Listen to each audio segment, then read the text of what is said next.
Dayton, why don't you go back to tech? COVID is over. You don't have to play chess anymore. I like to play chess. Even if you had natural talent. Where's that voice coming from? You didn't play as a kid. You're Not my wasting fault. your time playing chess, studying alone, losing sleep. Why are you doing this to yourself, Dayton? No one invited me to the chess club when I was a kid.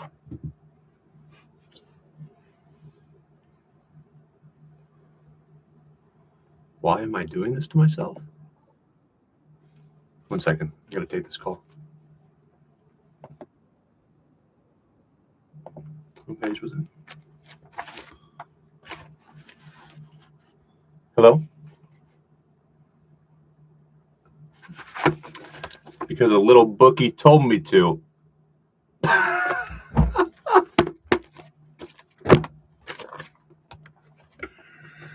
That's why I'm doing this. I believe it's important. I'm bored. And I might be a little bit narcissistic.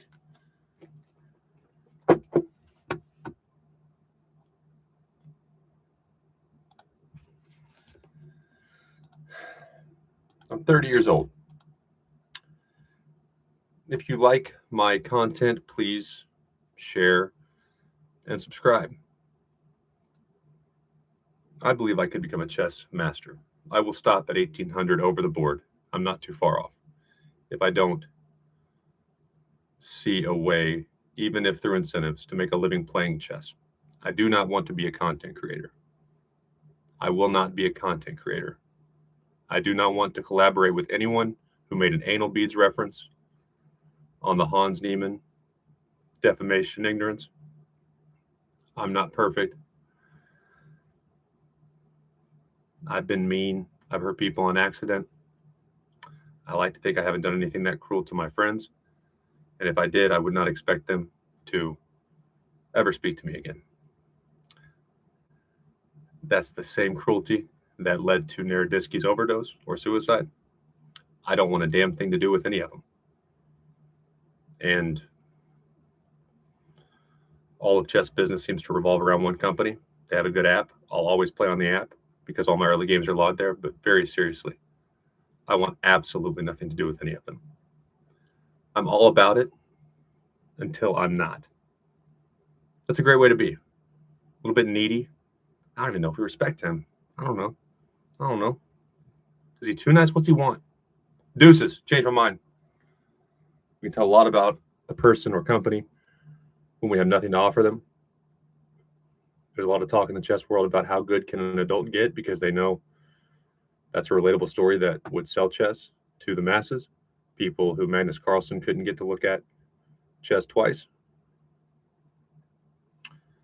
And it's an important conversation because if adults can learn, if not master something as complicated as chess, what else are we writing people off on? Musicians. I worked in tech. Only certain people at certain times in their lives from certain countries can be technical experts. That's what they say. That's important to get that right. I gave many Uber rides. That changed my perspective. Dealt thousands of blackjack and carnival game hands. I would do that regardless. I've got it made right now. Part-time, Thursday, Friday, Saturday. $1,100 part-time. So $2,500-ish per month. And I could always increase hours. I don't need money. And I would do it anyway. I have a history of minor gambling issues. And whether I blow up and I'm rich or if I make a living just enough to skate by, I will have to deal cards. So got my weeks free now if I want to go back to tech. But one of the stories from Uber rides that comes to mind, there was a woman who was 30 years old. She worked at, I won't say the company, but a company headquarters is based in St. Louis. And she was based in Florida. Dropped her off at the airport. She mentioned she was moving to Nashville from Florida. She was heading back and then packing her stuff going to Nashville because she is a world-class violinist. Showed me her stuff. And logically, I said, oh, you're going to move to Nashville to pursue your dream of being a musician since you're not thrilled with your corporate situation.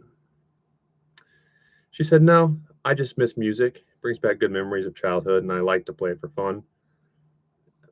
I said, wait, so you're an elite violinist. You're moving to the music capital of America, but you're not going to try to play professionally. She explained, oh, I have some connections, and showed me a guitarist she was going to record in his studio with him. And I'm thinking, okay, just a local guitarist. A lot of people are hustling, starving artists trying to make it. I'm sure that guy's about like me on guitar. Showed me his Facebook page. Oh, shit. Dude is rich. Dude is influential. Dude is signed to a major label. That very talented woman was going to go to Nashville, play with some of the more respected guitarists in Nashville who are very, very comfortably making a living. They are not hustling anymore. At his studio, with, I'm sure, label people around. And she's not going to say, hey, I'm good enough and I might want to make some money doing this because I don't like my job. Why? At 30, I'm just too old. She was pretty. She was talented. She seemed smart. Not even going to try.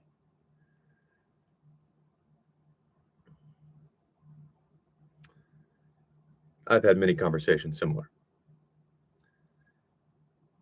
Chess is my vehicle to prove important points about the adaptability of the adult brain. The H-1B visa is what affected me.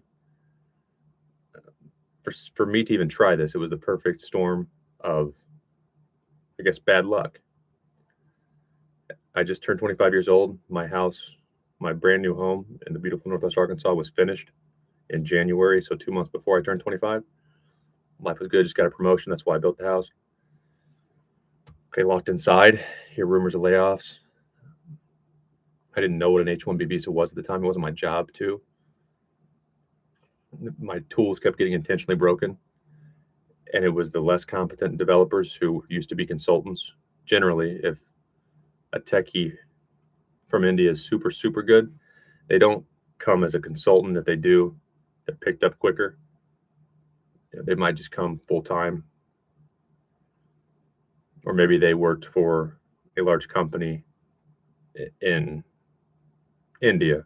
They're like Walmart and other companies have, of course, headquarters in India and elsewhere. And they're so good, their talent gets recognized and they get brought here and they're just full-time. Consultants have a hard life. But if you're a consultant and you've done it for a long time, usually you're probably not as elite. And those are the ones who didn't like me, who broke my tools. And when I realized it, I can't do my job. They're breaking my shit. That is harassment times a million. And I called one of my friends from my first internship. I said, he was on a student visa when I met him. And I said, explain the different types of visas. I knew what he was on because we had lunch and stuff monthly when I was there. And I said, what are these guys on? And he said, they're on an H-1B visa, Dayton. I said, explain the H-1B visa to me. And he explained it enough to where, oh, okay. Did some Googling. And just like that, during COVID lockdown, my life was going great. Whole world ahead of me. I had to make some real important decisions with limited information. And what the H-1B visa says, whether companies will admit it or not, is we can't find Americans who are qualified and willing to work. Spin that in a less politically correct way. A group of people are too dumb, too old, too whatever to learn. And I might not have wanted to have been a developer for my life. I should not have had to make those decisions while we were trapped inside at 25 years old. And men die, so our soldiers die. If foreign temp workers can be developers and sometimes are incentivized to not promote, I should be able to as well. And chess is a million times more difficult, more ever-changing than systems are. In every single way, chess is harder.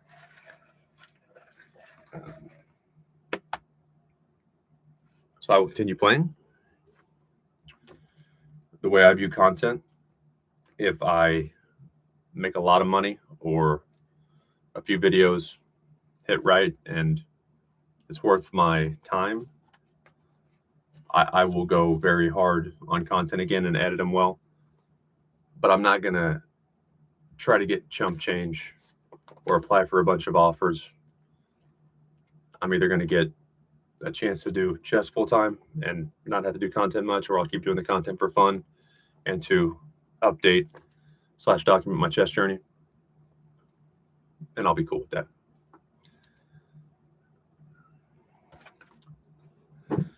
I am going to prep for my over the board tournament this weekend. This is how I do it. This is my, I use this for strictly classical time control prep back before I started working again. So I haven't played longer time controls in 9 months.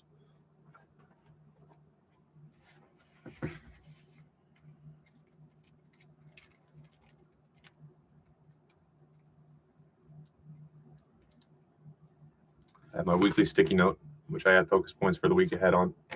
It's Friday, so I tear that up today. I have a few reminders for Monday because the things I didn't get done this week, I'm not going to worry about during the weekend. I'm playing chess this weekend.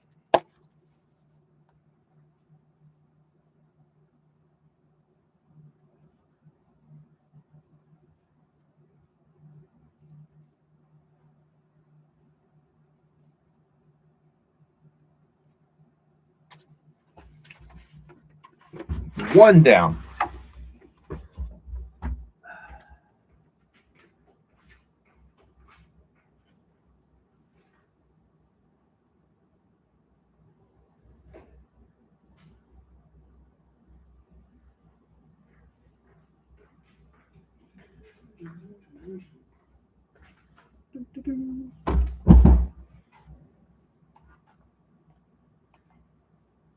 Hey, no, you come, Booth?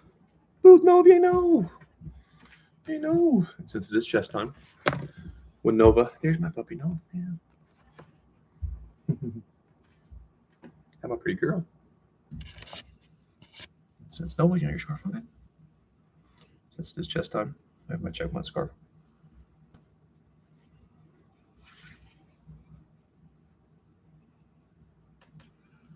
You know. Oop, oop. I think I got it on right. Okay, is that how we do it? Is that how it needs to go on? How do I do this? That'll work. Yeah. Yeah. Would that be good, man? There you go. There's your scarf. Beautiful, beautiful job. Nova has her chest scarf on. And she's happy now. You're so beautiful, you could be a model, baby. And Dad would have to share your butt with the world and make you pretty. They might try to steal you from you. Love you. All right, first of all, let's schedule my dog's daycare.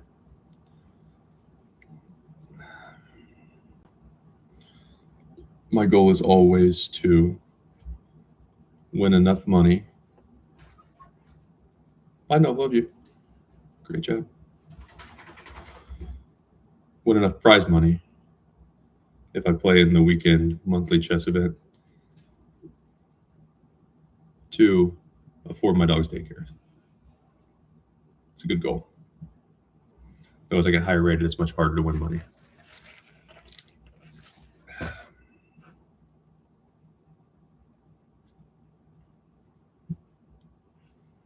Oh, one more. Where'd you go, babe? Why'd you go and come back? Are you confused?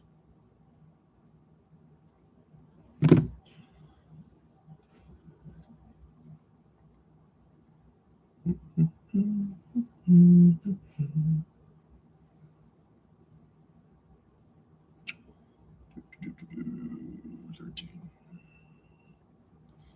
will pick your butt up probably Sunday. But we'll say Monday just in case. Oh, Albar. Shh. Hey, noisemaker. Noisy butt. Sit down. Relax. Need some Benadryl or something? You're tense.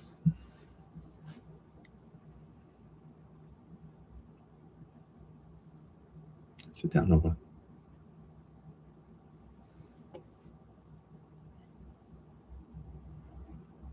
Okay, so my dog's daycare is scheduled.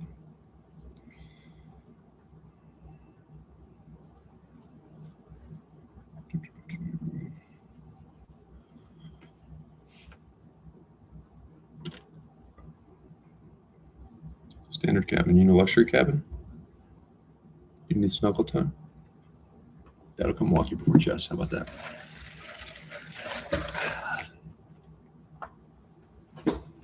And now, most importantly, let's register for my chess tournament and prep. Okay. Round one is tonight. I'm going to play the under 1800 section, hopefully for the last time. My rating over the board is 16-19. I won Tuesday, so probably a little bit better than that. About 90th percentile of, I don't know how USCF does it. I think it's people who played in the last year are still active. If I do well, I will just keep playing in the open, and there'll be some growing pains. Those people are really good. They played for a long time also.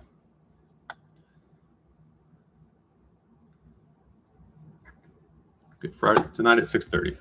I've decided to skip tonight. Use my half-point bye, which is smart. And unless you are a professional player and your job is just to prep, rest, and play chess, or you're a kid and your parents are taking care of everything, it's hard to play 5 games at your best in one weekend. And I've learned the hard way. Actually, if one were to look at my trajectory, I went from 1550, then I took a break. I went from 1550 down to like 1450 because you shouldn't take a break from over the board chess. You'll come back sloppy. And then I kind of fluctuated here and there, but overall it's been up to over 1600. And I was climbing very quickly, figuring a lot of things out before I took my break.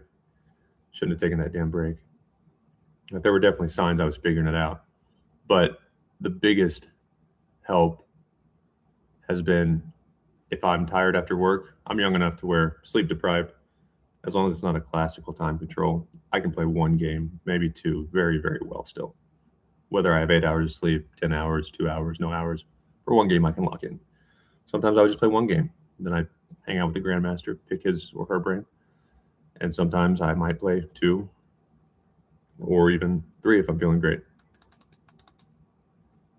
But you got to be consistent. Consistency is more important than, well, just like in the game itself, finding super creative or brilliant ideas. You got to show up and be consistent, do what you can, and review every game.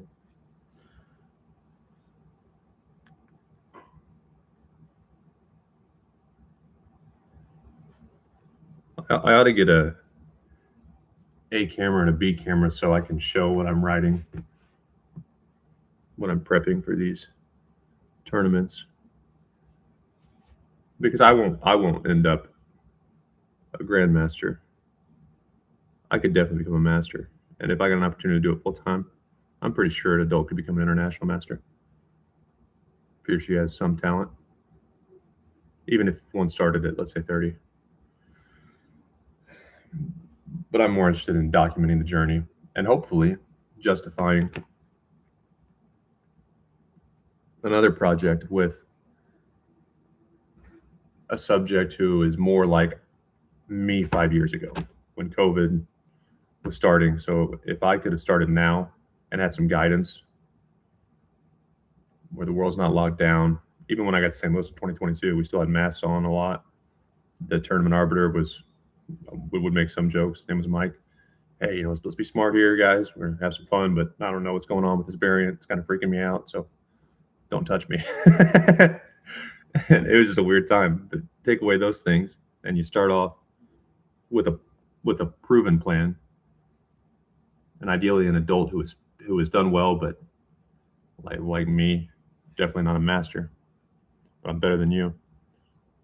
I think a 25-year-old during the right time and circumstances could definitely become a grandmaster, but at least an international master.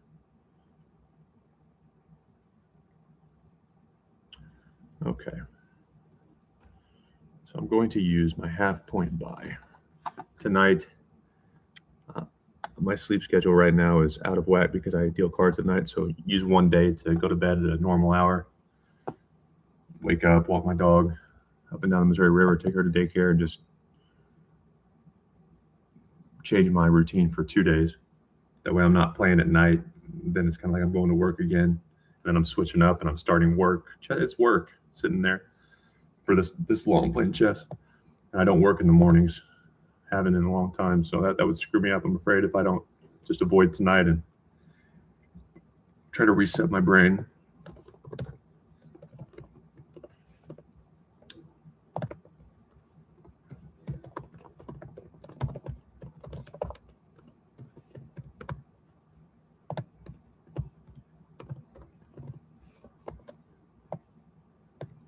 What is my US chess ID?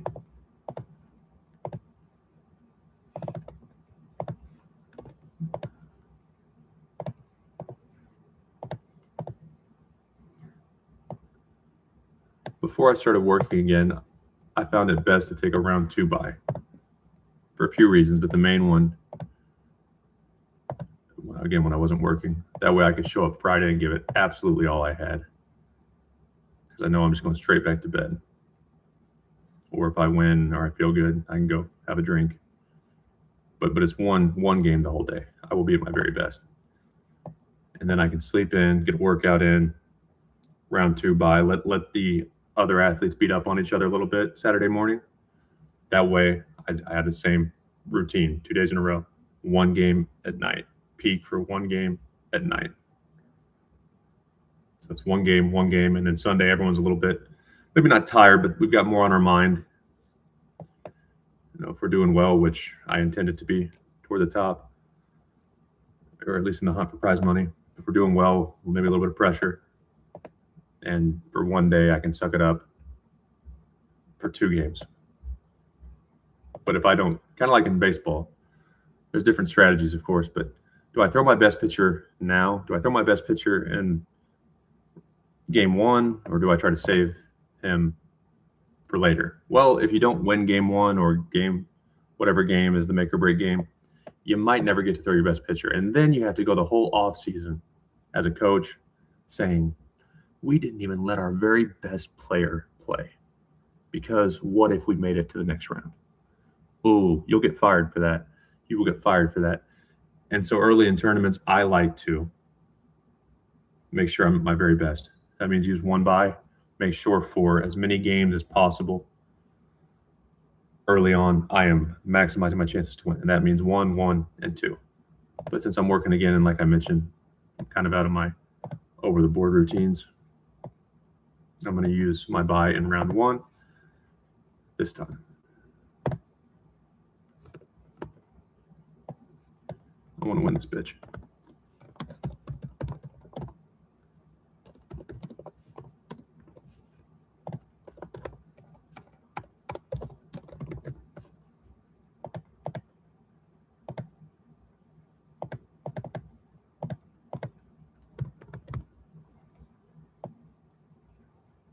Okay, let's make sure I got it all right.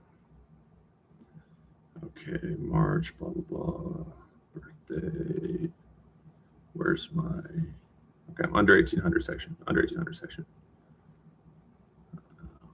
round 1, blah, blah, blah.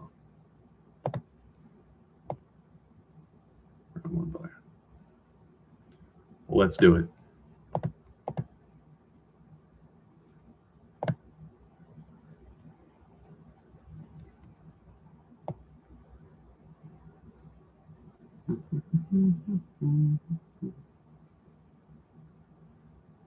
Submit. Come on.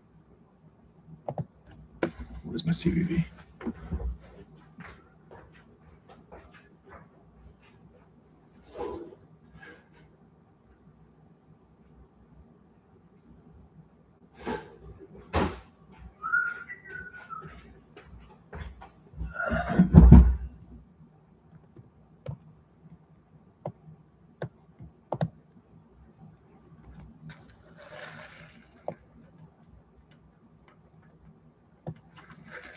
Great.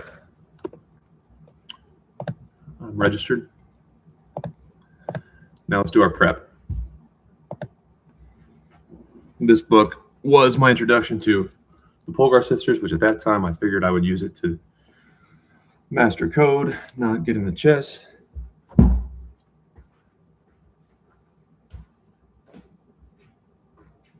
are many examples of how memory athletes trained, how Mozart, we think, might have been taught music, etc. And I've adapted the ideas in that book, and I haven't written other books, but I've read a few articles. Most helpful article is Overloaded Circuits, Why Smart People Underperform. The authors are from Harvard. Talks about a young man's suicide. He was in the medical program at some university, and instead of trying to sweep it under the rug, they changed things. Maybe it was his fault. Maybe they played a role in it. Maybe they didn't. They didn't admit guilt or go handing out money, but they did make it to where not one person, professor, controls a young man's future, among other adjustments after the suicide. And that article is fascinating because, especially in corporate, it's so much easier and common to write someone off as stupid, distracted. You need to manage people because you can't learn systems. The highest ranking technical person who does not manage people is called a technical expert. That's the same pay band as a director in a lot of companies. And I could do that. And if I can't do that, we should have a conversation. It should not be Dayton can't do that because he didn't go to school for it, or he's American, or he wasn't exposed early enough. It should be Dayton failed to do it and he got a chance to do it. Don't sit me in a fucking meeting, even if I am crazy, even if I am hateful, even if I am narcissistic and I overestimate my ability.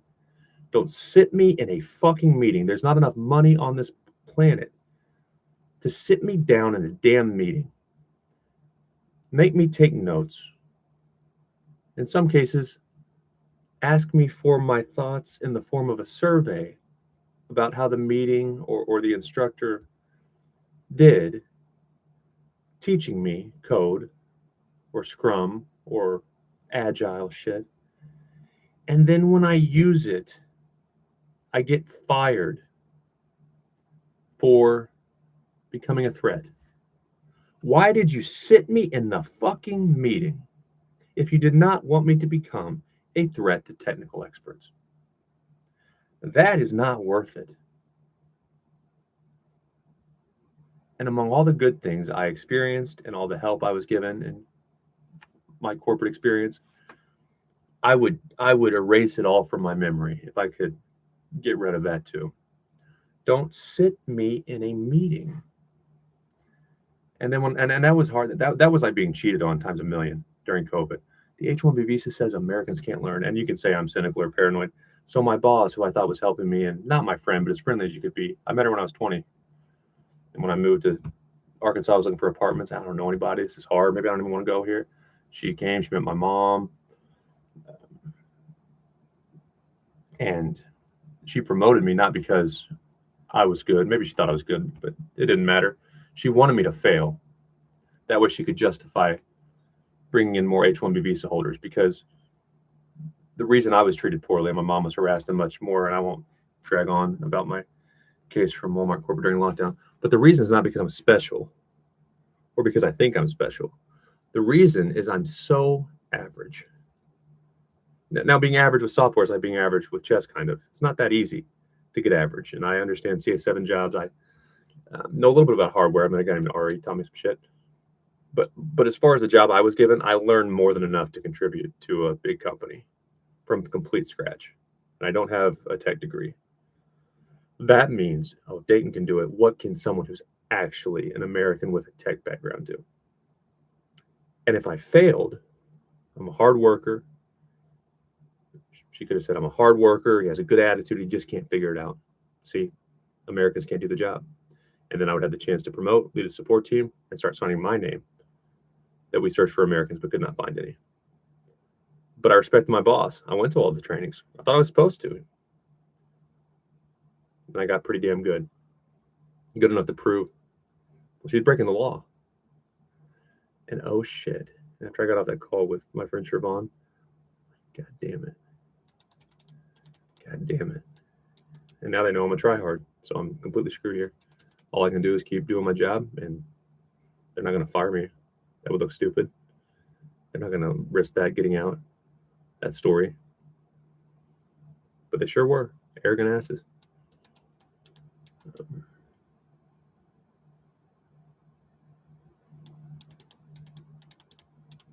And if nothing else, at least chess.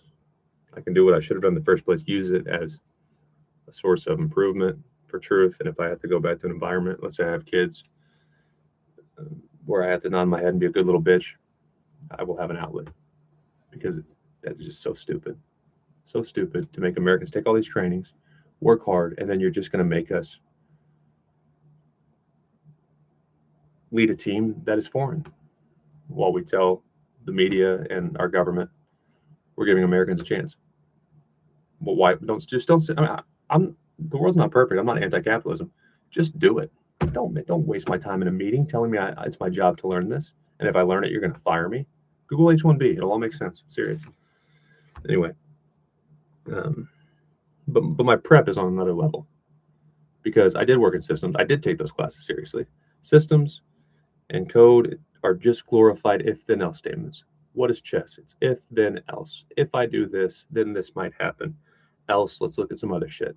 That is all chess is. That's all systems are.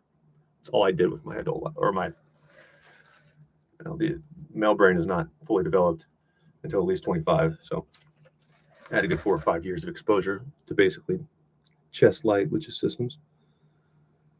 But I guarantee no one else is doing this. At best, they're getting some prep help with their coach. I'll beat them there. Probably always will. Torture. Brings out the best and worst in the person's mind. Okay. So start off our rounds. We're going to use round 1 buy. And tonight I'm going to go scout. Dead serious. Also, I think they have the, is it Blitz tonight? Weekly Blitz? Or no, it's the quads. It's the 15 minutes that actually be good to play in. I might go play in the weekly event just to stay sharp if it's happening. 15-minute games from what I remember.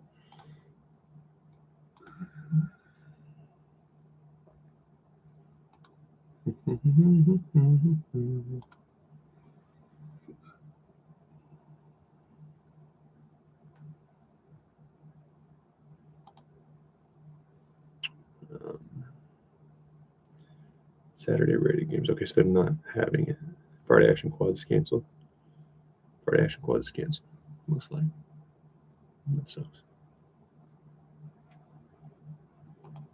Okay, so I won't be going to that. So I'm going to go look at who signed up. Let's get my mind right, walk around a little bit in Central West End. It's a pretty area, especially during the holidays. And while they fight, I will get my mind right. So round 1 buy. And then we have round 2 is at noon.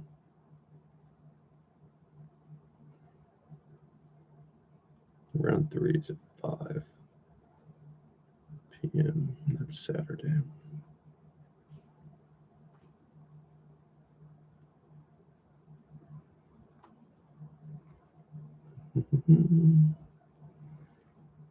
Round 4 at noon. round 5 at 5 p.m. That's Sunday. Okay, prize money. Prizes.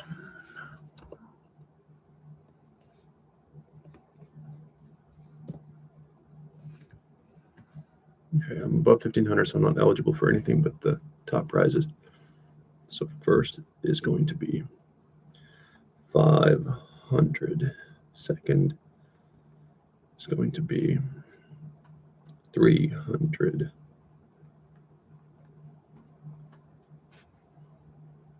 Third is going to be 200. Okay. Great. And goal. So I'm using a half point buy.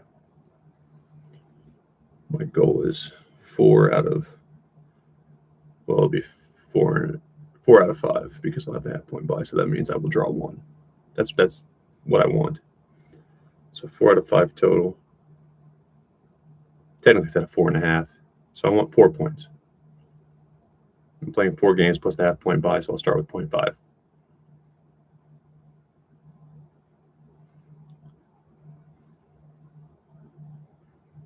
But if I go 3, I'll probably still place. And it's still a decent tournament, depending on who shows up. Okay. And then my plan.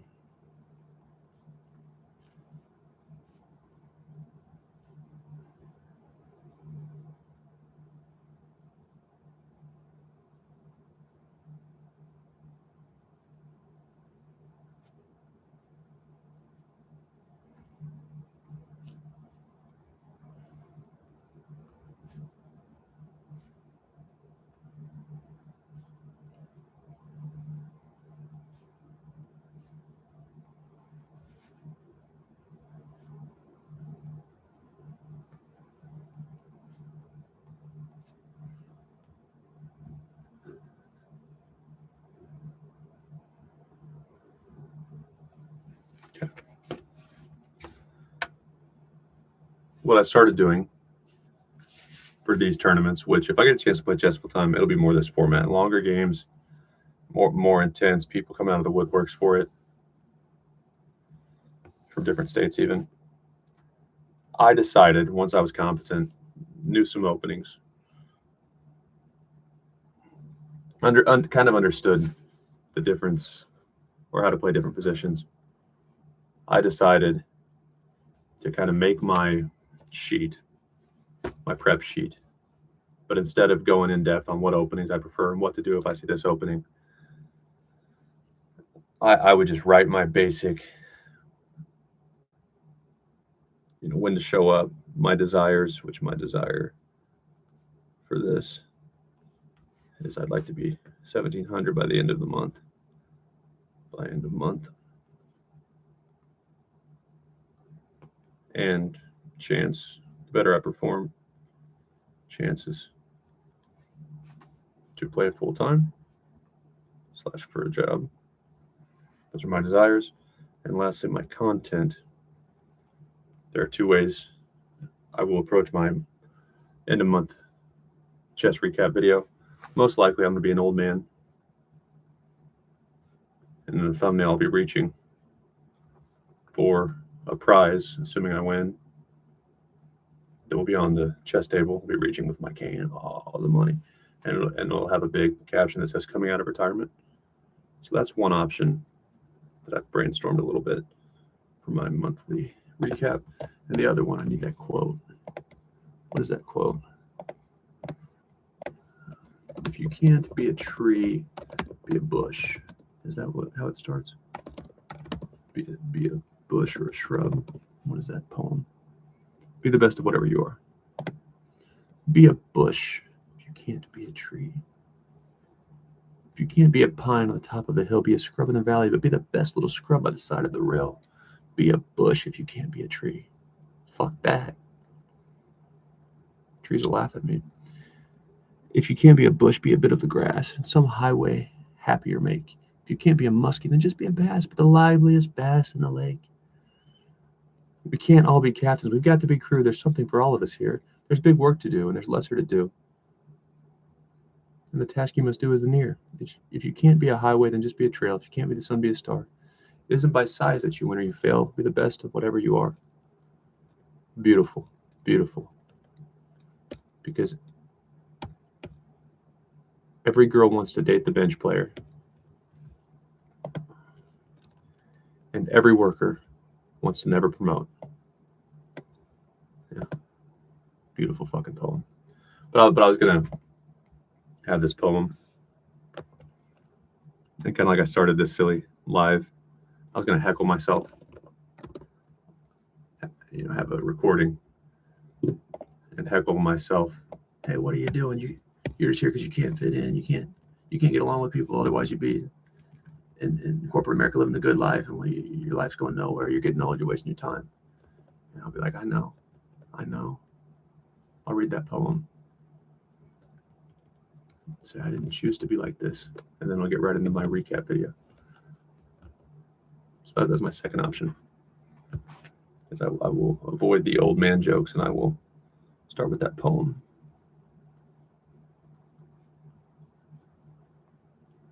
That's actually a terrible poem, by the way. Because kind of like my whole mission, proving we are not stuck with the brain we were given, proving almost anyone can learn if not master almost anything. Too many people, I think, use this poem or this concept in this poem as a cop-out to be dickheads. Well, I'm built for this. I'm built for corporate. And Dayton or someone else isn't. So fuck them. Most people don't like to be improved. I like to be improved. John Smith, fuck you. I'm talking. Thank you for your comment. What's your dreams? To be nicer. Apparently I need to be nicer. That was not nice of me. John Smith. A lot of hecklers. They get in my head. I have to stand up for myself, you know.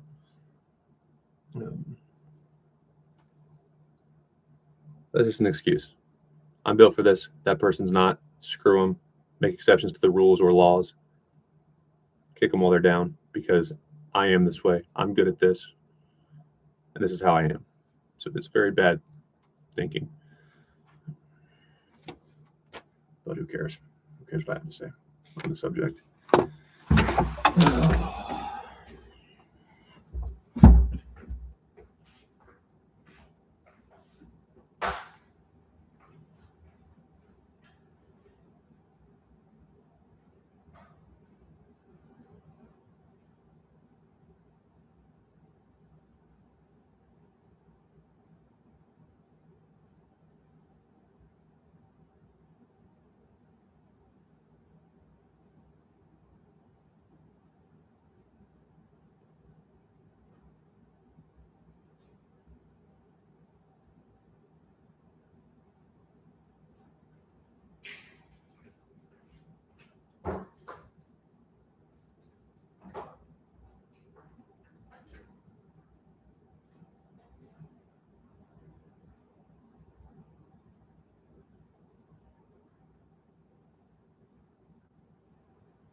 almost, that poem's a slippery slope. Whatever I'm doing, I'm just going to do it well. I'm just going to do anything I'm doing well. Okay. How about crime? Forget to consider if my company might be doing some very bad things. We're just going to do them very well. If we hurt someone, if I'm a lawyer and that person's innocent or has a disability, and I know we fucked up, I'm going to ruin their life even better. That's how some people think. It's my gift. I'm going to go to church on Sunday, and if I don't do these things, if I'm not hateful, it's for the greater good. But I'm going to go to church, and I'm going to listen to talks about mercy and kindness and how Jesus treated people. But Jesus wants me to use my gifts. See, and that's my thought is some people are more talented. I think criminals, a lot of them just used that brain that never stops for bad. They would have been very good leaders, very smart scientists. They just never had any guidance to use that exceptional brain in a constructive way. But a lot of pretty narrow-minded older people might say, well, I'm built for this, and people who end up in jail aren't good at getting along with people. They should have found a path that didn't lead to crime, but they can never do what I do. And I think, someone who's super angry or a super, super effective criminal could have used that energy, intelligence in a different way and been a completely different person. But anyway, that's my thoughts on that poem. Let's play some chess before I overthink myself to death.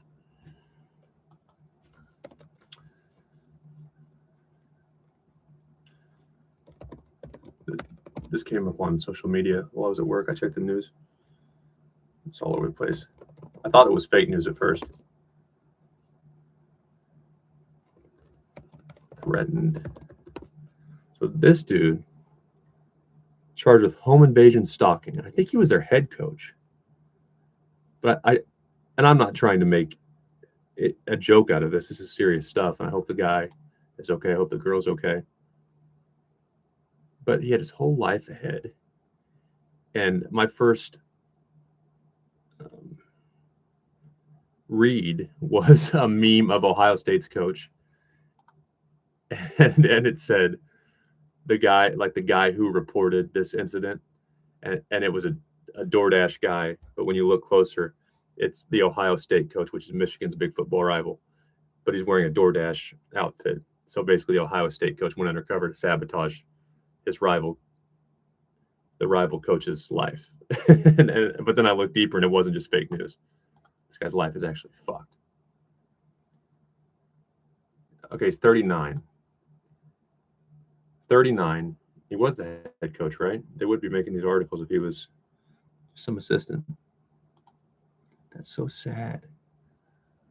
Appeared in court on Friday. Wow. The victim broke up with Moore on Monday. Moore allegedly kept contacting her with calls and texts, and she did not respond. Prosecution alleged Moore went to her apartment on Wednesday, grabbed scissors and butter knives from the kitchen, and began to threaten his own life. The prosecution described it as threatening, intimidating, terrifying statements and behaviors.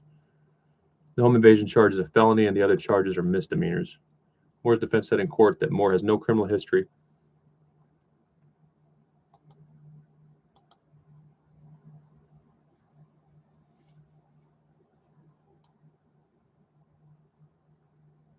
He's married and a father of 3. At least they gave a reason.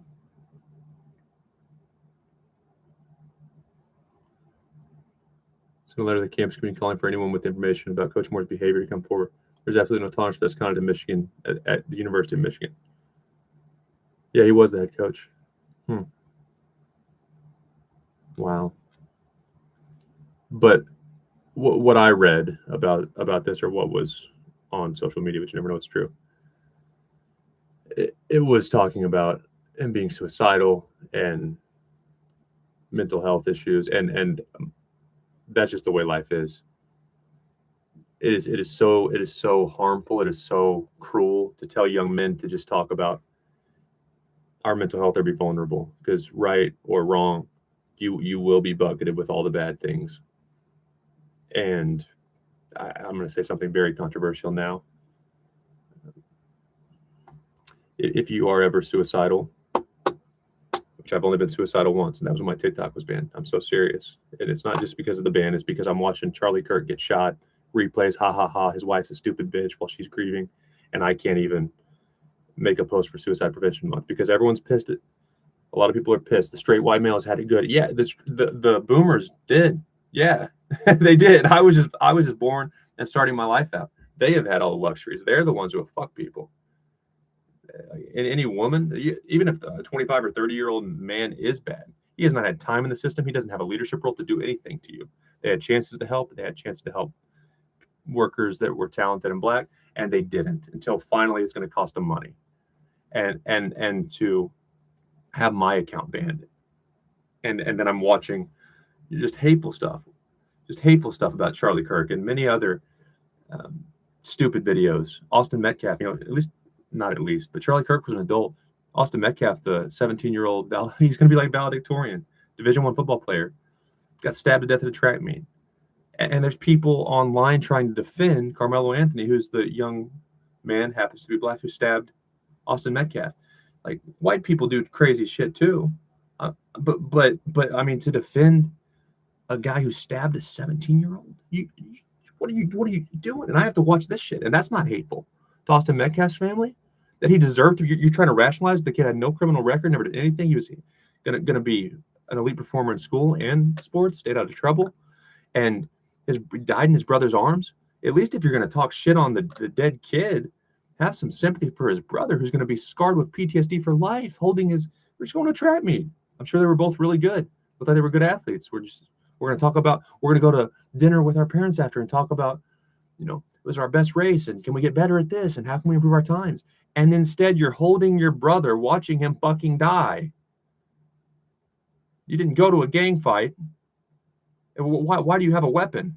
I mean, all these things, and I can't even say that I'm racist, but they can defend this kid who murdered a white kid. If I had a kid, guess what? He would probably be white, or she would probably be white. And I have to sit there and take it or possibly get fired from my job. Man, I was done with life. But going back to the mental health stuff, be vulnerable. Well, don't do it. Don't do it.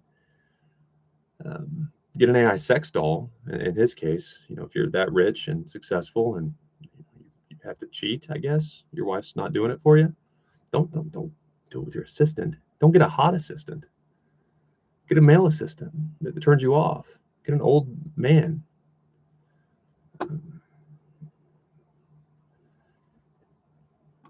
And just order one of those sex robots, man. You'd still be living the good life, but now you're going to go to jail forever. If I don't cope with tragedy through humor, I'll lose my mind. But what they were doing in the Michigan coach's case is any information on him, let's go. Well, yeah, that's fair because now he's guilty. Now there is evidence that he is bad. But if he'd been doing those things but hadn't been caught yet, and someone just didn't like him or thought he was suspicious, and maybe they were even right, but starts poking with no real probable cause, I don't like that at all. In my case, that's why the company was harassing my mom. The H-1B visa is the reason I was mistreated. And they can say we were doing a fair investigation. No, I have forged documents from my former boss because she was panicking. They needed words so they could justify it in court. They didn't get me to talk. They were going to have to work with me probably because they didn't coach and do any paperwork. And they know they were abusing the H-1B visa. So she went to my mom, and then I freaked the fuck out. You do not ever go to young man's mom, ever. Did he get a new phone? Oh, what a bitch. Updated contact information? And I got a thank you note from her too, because it redirected to my new address. I had to sell that house. So she knew I'd sold my home. Did he get updated contact information? What was he? She was trying to be super nice so I'd come back and be on her team. And how I work, I drove overnight to the office because we had a window to get our stuff out of the office. Since when COVID hit, we had to just rush out. And I realized because my same password kept getting or my same test ID was getting locked by those H-1B holders. I'm like, there's thousands of test IDs. You, the Arba_MD, and then I got another one from his friend. They're changing the password on the same one. I'm like, oh shit, that's too obvious. That's evidence that even during all the DEI wokeness, that's too much. I'm like, oh shit, they're not going to lay me. They can't lay me out. They had to fire me. And if I had this evidence that's showing H1, oh shit. And I drove overnight, and it was my last. That's how I am, a weird type of loyal. I texted my boss, and I was basically saying, I sent you the evidence. I understand the H1B. There's the evidence. I need to know. And I didn't get any reply. And I drove overnight to get my stuff out of the office because otherwise my badge wouldn't have worked. And my belongings, including family pictures, notes from mentors, would have been trapped forever. And when I showed up, had I waited and not drove overnight, which I could have wrecked my car, tired, but that was my final tell is, don't be naive, Dayton. My test scripts are failing. I have some documentation, but maybe it's just a few people. They're not managers. They can't do anything. Like, oh shit. Don't do it. Don't be naive. Don't do it. But like during COVID lockdown, she wouldn't do that to me. Even if the system changed, even if we got Indian leadership now, she wouldn't. Don't be stupid. She might. But had I waited, I would have got to the office at my scheduled time to pick up my stuff, and I would have talked to the security guy named Alvin. And I'm talking for myself. It's therapy. Thanks, Vancouver. And he would have had to have not let me in. He would have said, your badge doesn't work. You're no longer an employee. Even though I was friendly to him and said hi to him every time I came to work, I would have said, Alvin, man, can I get my pictures for my family and just get under my desk? It was COVID, so all my stuff. And he would have said, I'm just doing my job now. And what a bitch. Even if you are part of the system, and even if things change, however, you got to rationalize your behavior. She's a mom. Want to understand her son struggled a little bit, and to do that, just COVID is stressful. I had to make hard decisions quick. I wouldn't do it. I hate her so much, but that's my last. Hey, I'll be on your side. You're my boss. I trust you unless I have a reason to. But now, okay, we're good. And I got lucky to have the evidence. And then to go with my mom, no, that's how he wouldn't do that. He's too nice. He respected me too much. Yep. But anyone, my best friend, anyone, if I'm sure you screwed me once, it's too obvious, especially if I kind of reached out as my last chance. Okay, you're going to screw me. Let's make sure. I'm on your side one more time. Nope. Forever. Get the fuck away from me. And don't you ever talk to my mom, you crazy bitch. Ever. I can't Google H1B. What a bitch. To get words. And then you got some words. There you go. That's life as a man. Now he's angry. Now he's got problems. Is he going to stalk her? No. Unless she contacts my mom again, we'll have problems. They withheld my bonus. They were going to bluff. Decisions were made at the top. And she didn't bluff with the company. They were going to protect her. And that'll mess you up. You just, if the system changes, goes back to DEI, or if you are a minority and things are becoming more the way they are now, ending all the wokeness, I feel bad for them. It's just knowing that people will just turn because politics change. And if that means you're homeless, a lot of people ruined their lives during COVID. They're going to poke and they're going to screw with me. I could have driven my car off the road. And leaders at work that are Christian men, usually, they would just say it's for the greater good. And good. See, he had problems. Don't have to deal with them anymore. Had I killed myself, had I overdosed, nobody cares. My former boss's boss still has a job.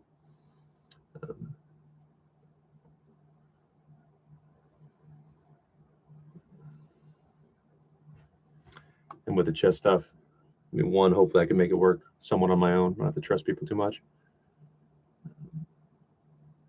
And then there you go. Here's all my dirt. Here's all my stuff. Look at it.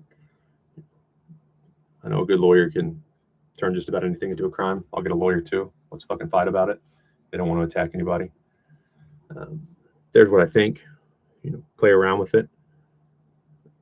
Put it in ChatGPT to make me look as unbelievable as possible, as selfish as possible, and then go fuck yourselves. Because if you're gonna harass my mom for dirt, and that's exactly what they're doing. It's a flexible war plan like in chess. That way, if I went away, overdosed, whatever, there's nothing. But if I went to court, they have something. Here's what we did. We let a VP go. It's a flexible war plan. There's all my words. There's all my thoughts. There's me at my worst and best. Fucking give me some views. I'll monetize. But I was just born. I was a straight white male. I was never coached. I hate Indian givers, by the way. There are many stories of managers. Hey, I got older and maybe I started a family I didn't want to climb, but my intern became the CFO, and I'm so proud. And wow, he really and to just not even let me transfer. There are many people that take us basic corporate, and to do that during COVID lockdown, man, what did I do to you, bitch? Besides write you thank you notes. Sorry. And I'm going to go hard on this Jess stuff, because even if I fail, I will not be like her. I will not be like a lot of people who I don't mind or think they're bad people.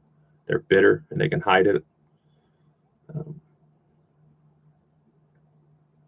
And they're good parents and they're good churchgoers, but they're bitter people deep down. And I fucking don't want to be like them. They never tried. Some of them, I think at 50, you could try certain things. They never will try because they're set in their ways. And with each passing year, they don't try or take risk or let commenters bash us and shake it off, show up again and lose. Every year they don't do it, it gets harder. It's still possible to not be a prick. Get out of your comfort zone. It's harder to leave the relationship, harder to leave the job. And I would rather get killed tonight than be anything like my former boss and a lot of people that, again, I don't think are bad people. That,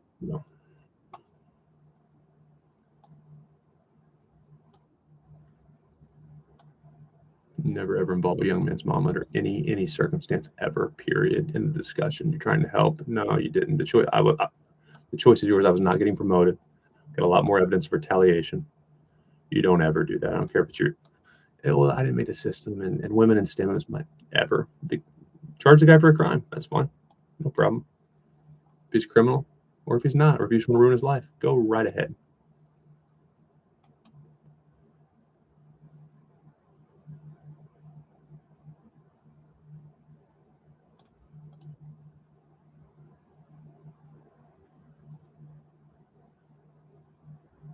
Damn it, no. I'm talking shit too much. All right, let's focus. Let's focus. I'm getting emotional.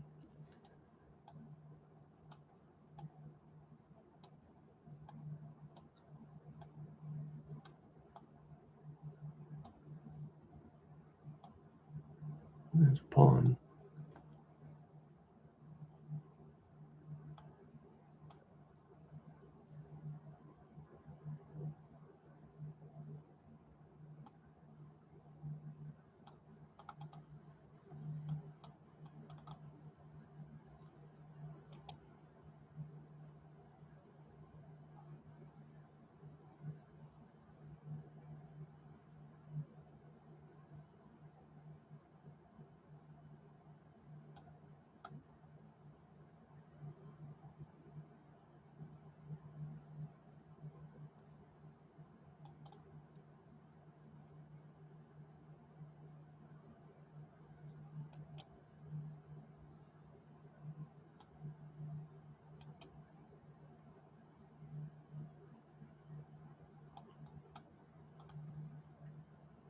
That would have been a better move. Because I defend that pawn also.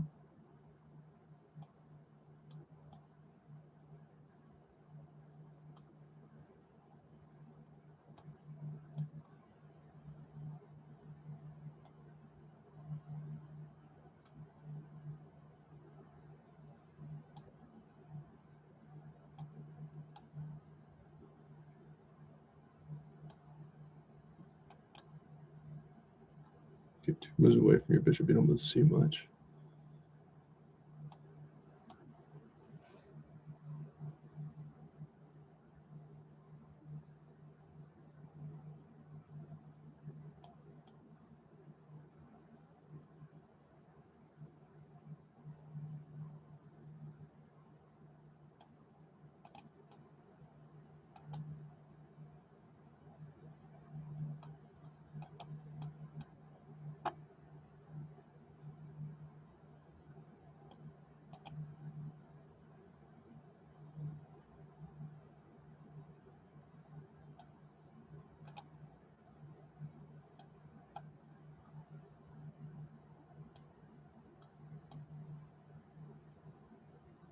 I don't let that move.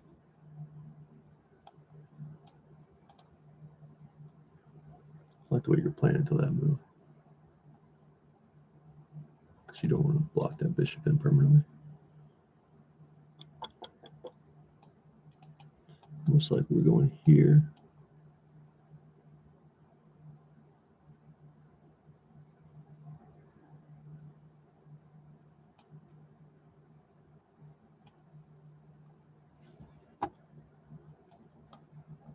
Okay, I can move the bishop if I need to. That's okay.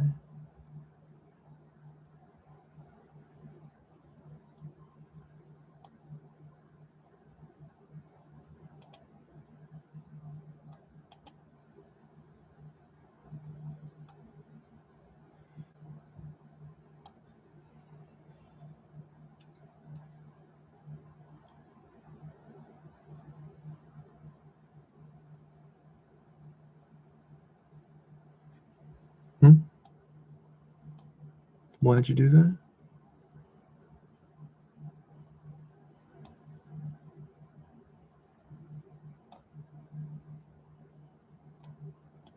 You call me the tactician? So fork you real good.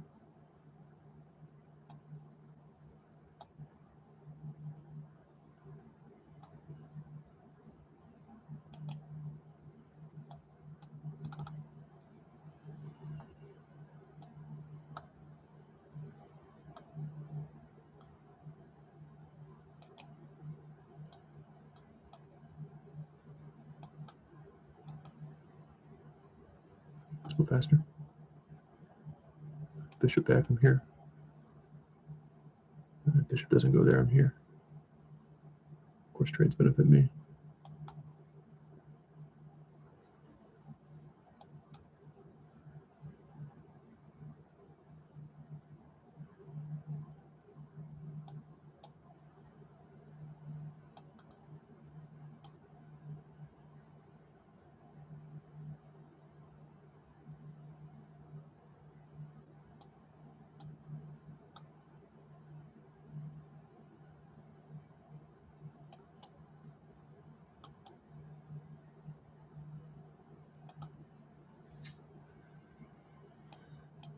Okay, fine. Sure.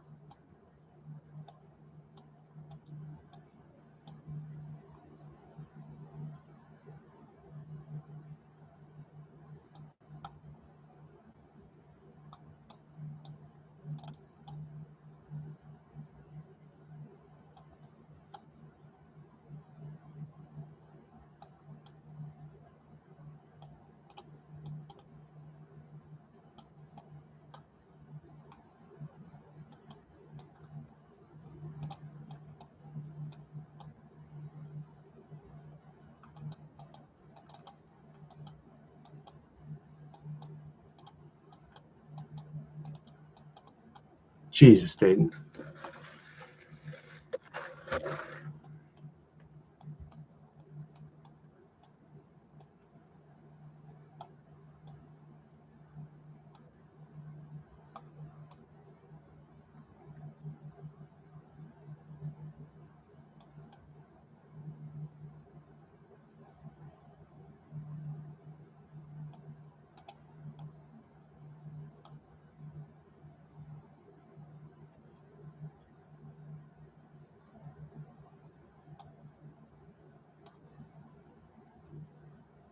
I'm so pissed. Shouldn't have played. Sorry, we're gonna get 2200. I'm gonna relax and get my mind right for tomorrow.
a pawn. Can't take it.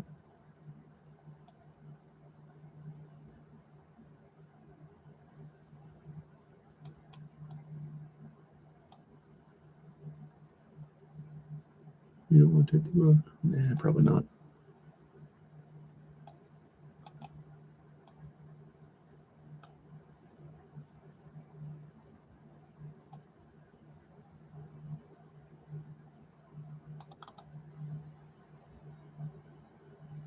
Of course, I went there.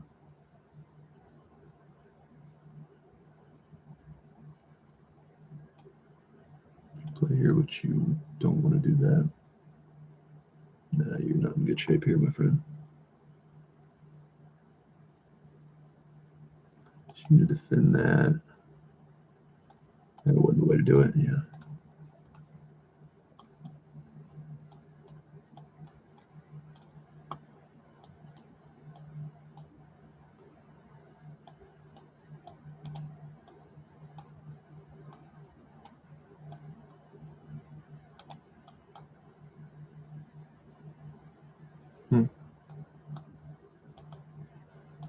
Fine.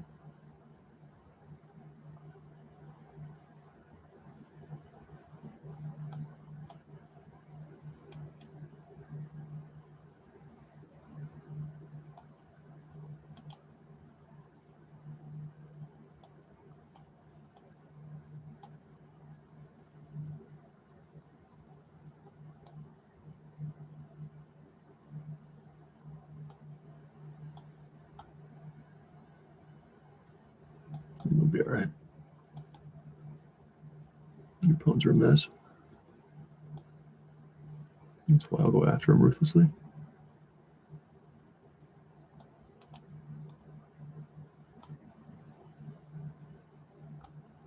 Oop. I'll go here. Very interesting.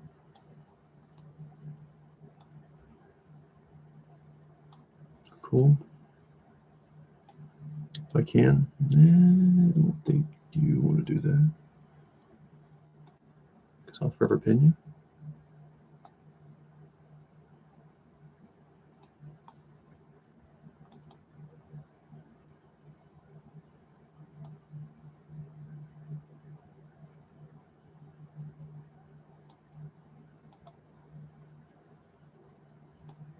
you. Oop.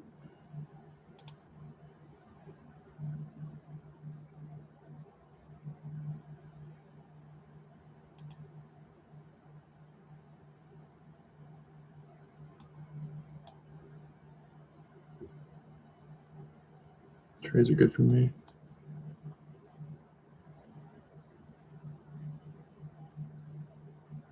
I don't know that I want to commit this pawn, though, unless the rook's traded.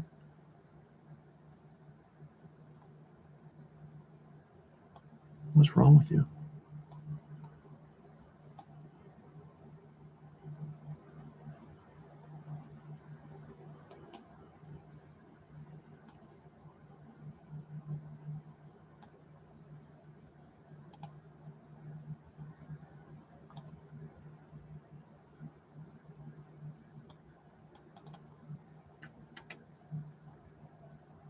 Can you avoid the trade? No. The answer is no.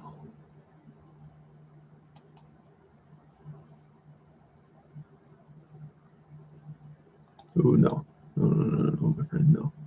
Because now what can happen? Okay, that's fine.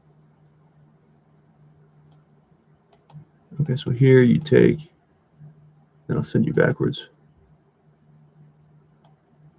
Let's send you backwards now. I need you to go backwards. Thanks so much. And the reason for that is now you're going to have to go backwards again. Else. Okay. Sure. Loser.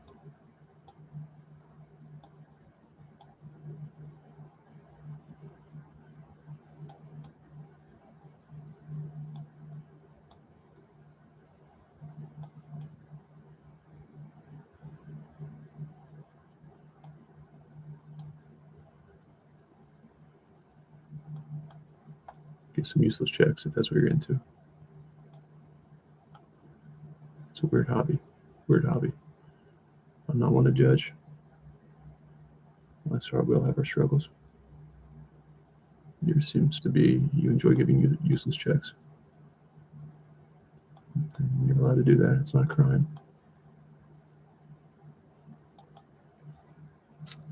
Purple queens are better than rooks, but it doesn't matter.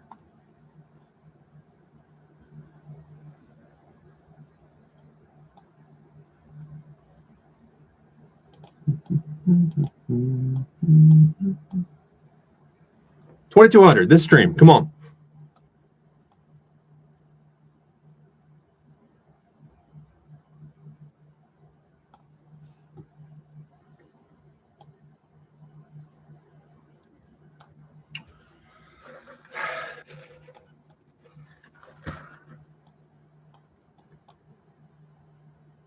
Quit letting the. That's just a focus problem.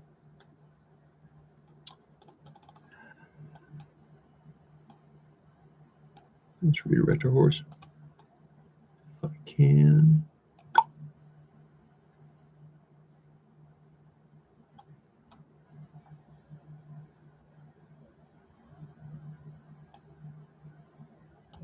Boop. Let's fight. Fight you for it. So the bishop trades. That's happy for me. That way my horse can come. My horse is coming.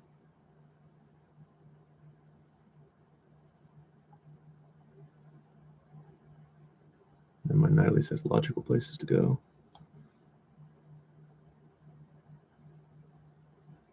If this opens, it's an isolated pawn, sure.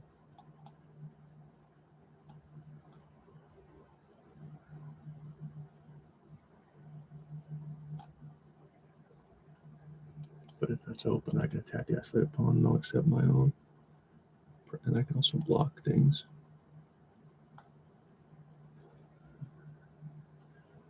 It's not a bad idea if you take that trade.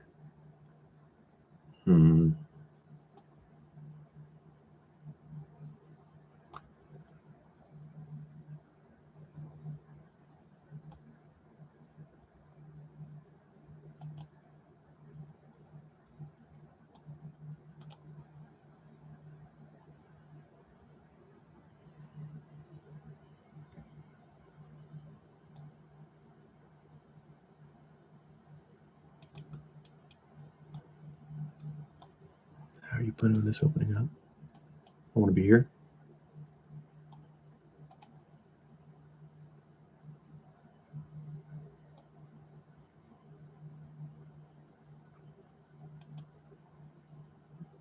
I just take the pawn. You don't have a pawn to move me. No, you do. Okay, I see, I see.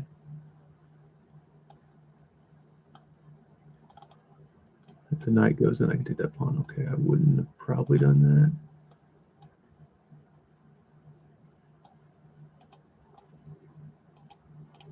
Fine.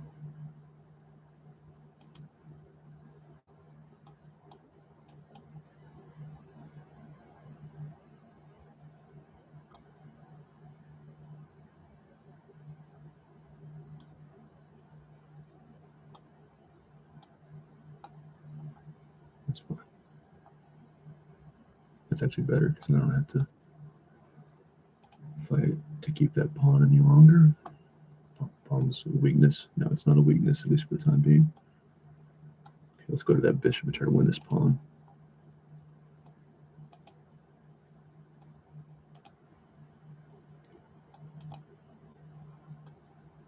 Sure.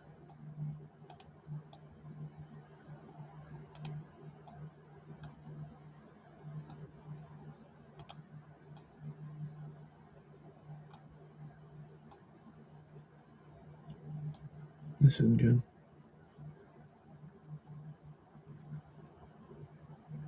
Your bishop should probably move now. Nope. That was not the right answer.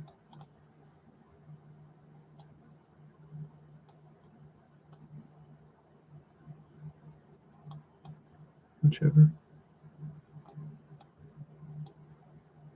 Ooh! Way to blow that one. Blew that one bad. Oh, back to where we started. Lovely.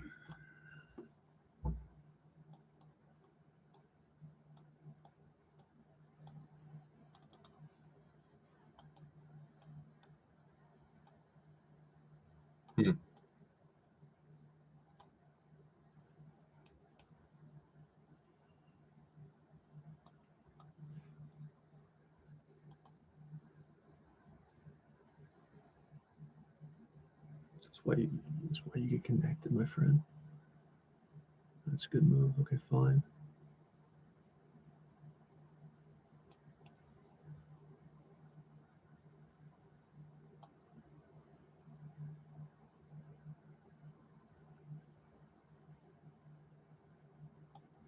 Your bishop's running right. See, these people are just not that impressive. Like, you're running your pink and a bishop right into a pawn. How can you be so lazy?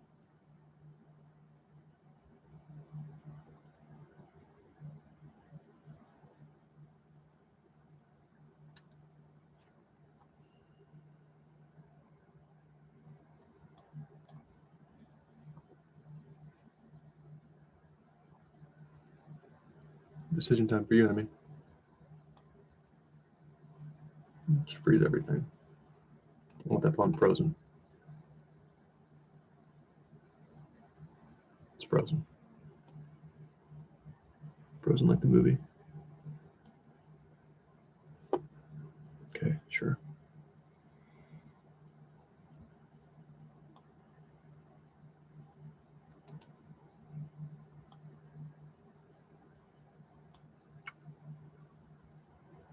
Didn't see that one coming. Yeah, sure.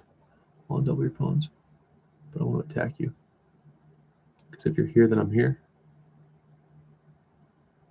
So how do you not lose a pawn in this instance? You can definitely not lose a pawn in a short game. You don't have a lot of time to figure this out either. You gotta go there, right? I think so.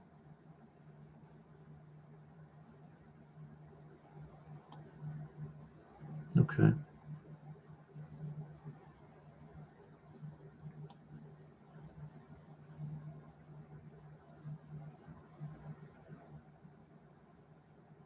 That's fine.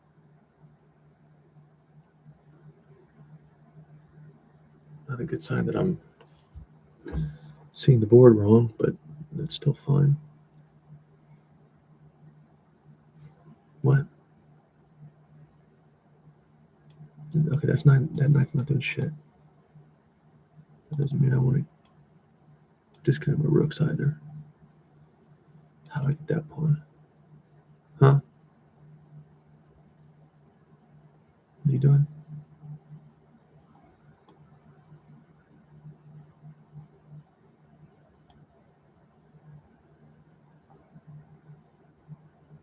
Okay.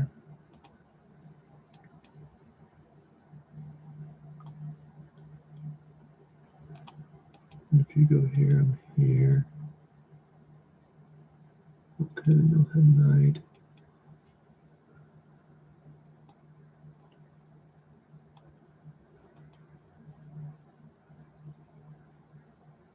Did too long thinking there.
11.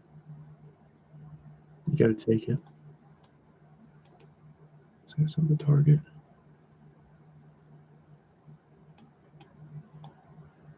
All right.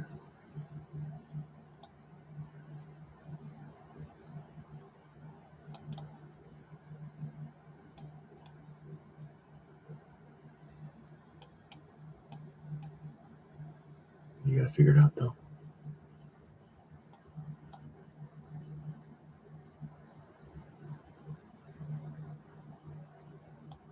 Boom. Ah. No, don't get excited, Dayton. There's nothing there.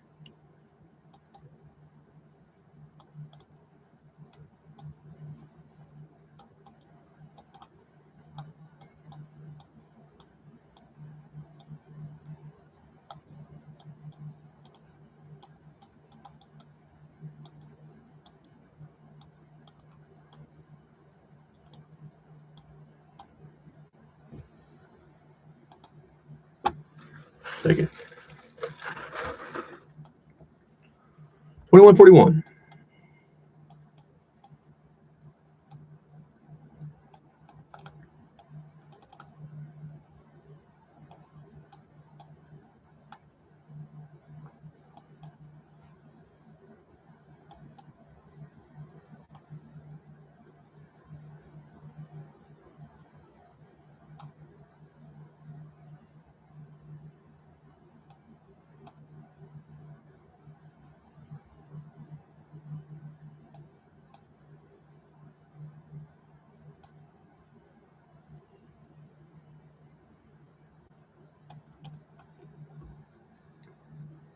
Okay.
Okay.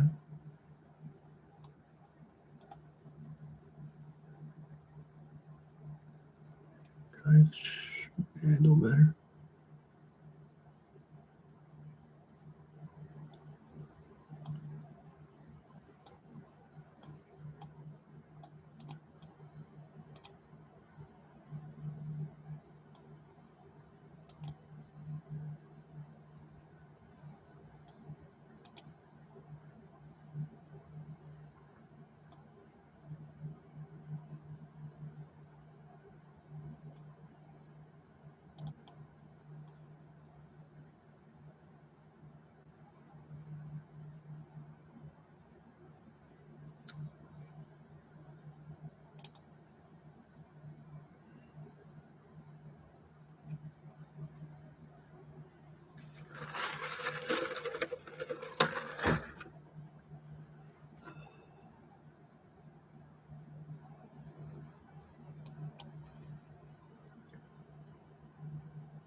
Oh no, because the queen will help. Shit. So I can't go back. Because you get double. Shit.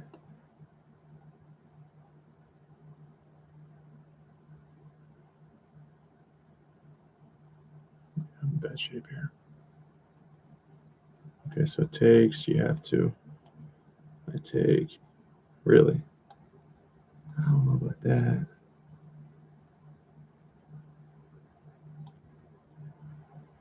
I think I can survive now.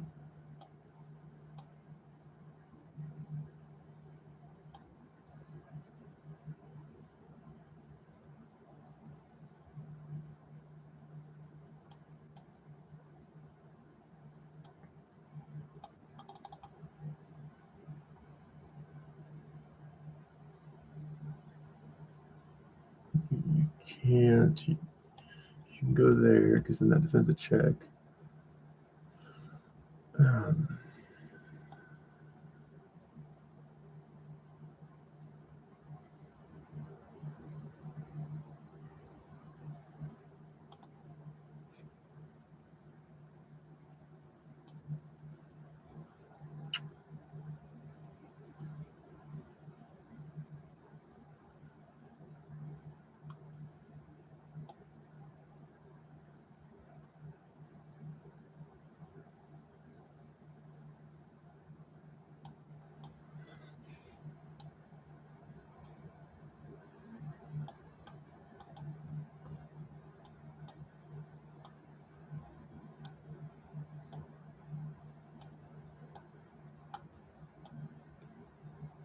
Can't take the ball.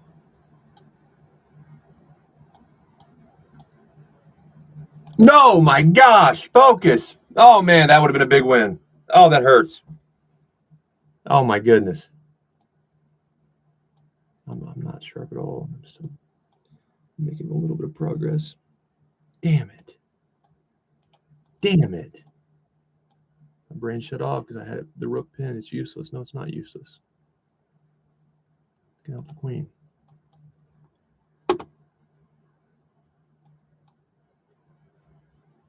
Damn it.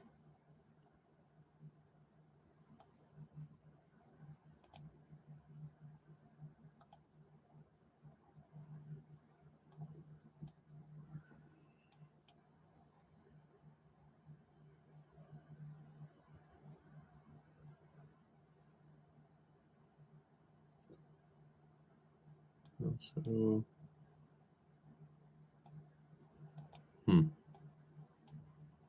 yeah, same is true.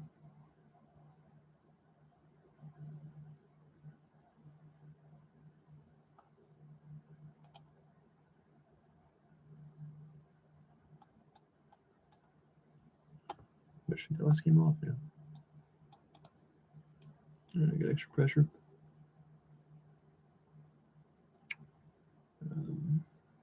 If there, you don't really want to double your pawns.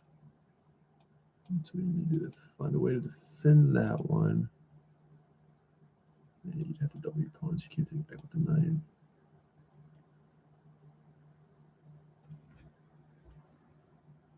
I'm going to go turn my heat up. Oh, man. That would have been a huge freebie. Just hand me 11 points. That's the type of stuff that'll make my day.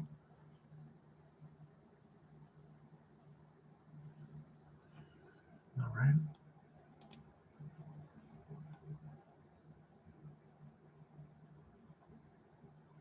I'll be right there. If you need me, just let me know my whereabouts.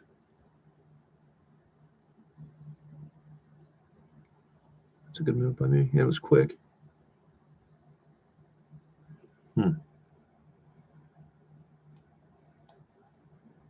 Lovely. It's lovely.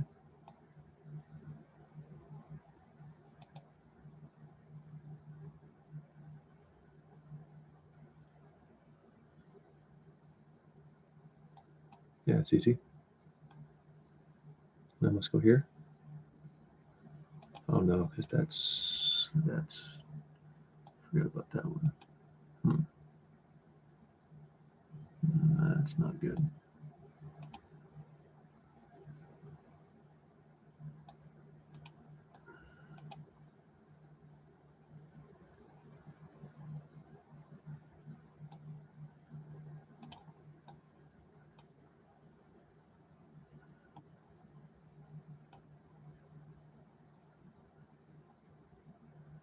Right now I have a check.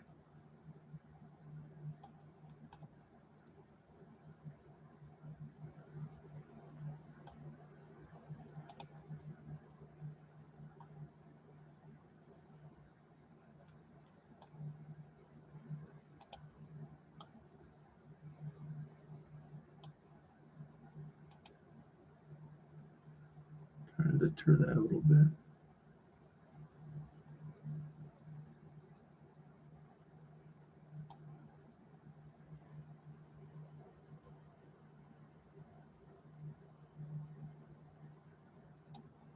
Fine.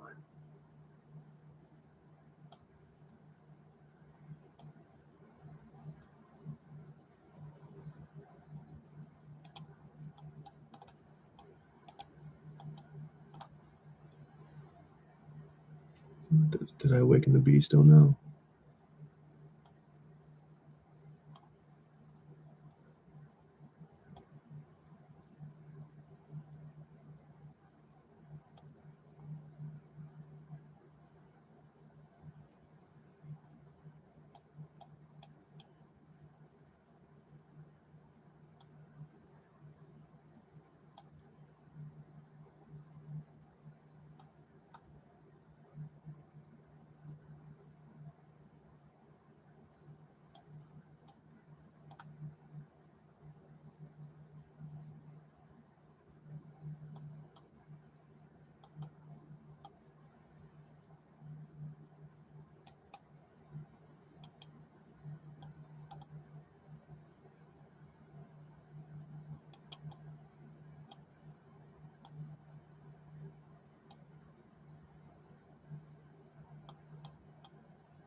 Thanks. Getting fortunate with my opponents at the moment.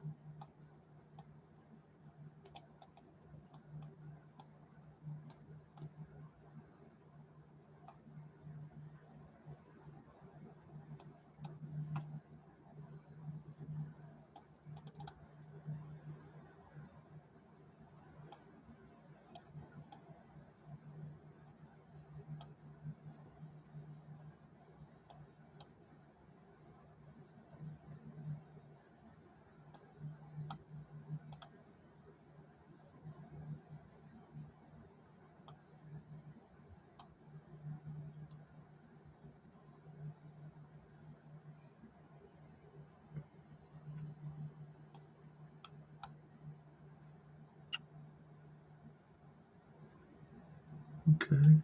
Does that help me at all? Probably not.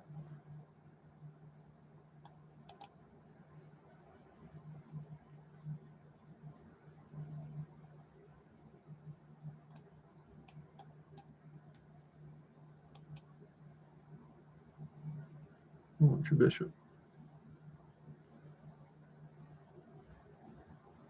Better players are going to be more reluctant to push pawns in this situation. Okay, fine. It's not what I wanted. I definitely wasn't that. Okay.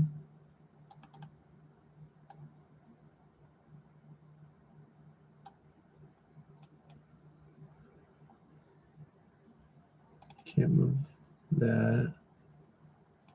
Even there is bad. What? And why not? Why wouldn't I do that?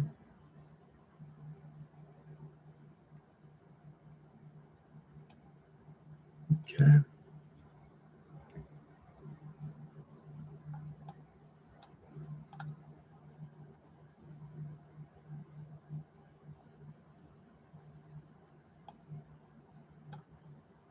Okay, sack here. No, because your bishop will work in conjunction. So that's not any good.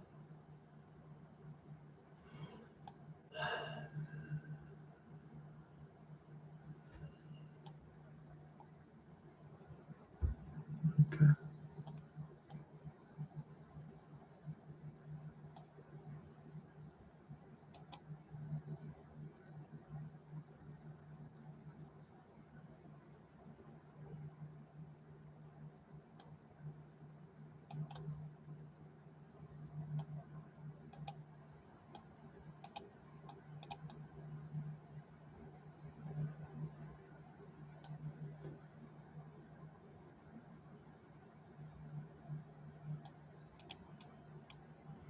Can I just overload this?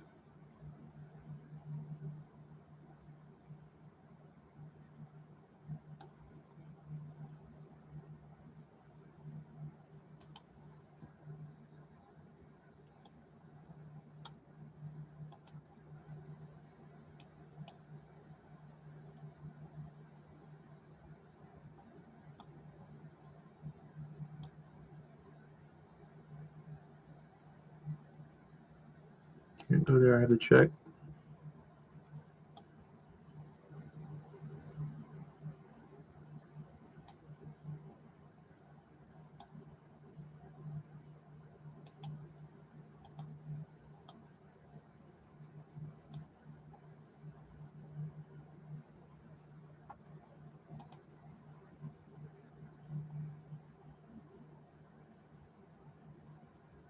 Just to move in a manner that defends your rook. That leaves here. I chase it. Lose.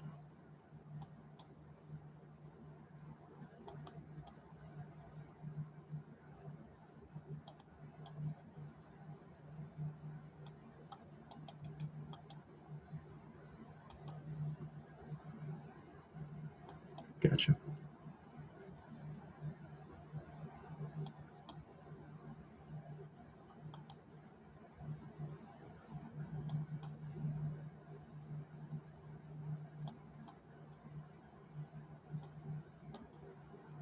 Let's go.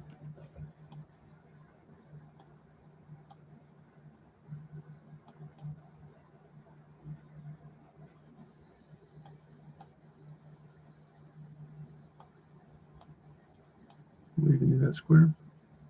Let's go.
In-game tactics. Those are not words I usually see put together, but okay.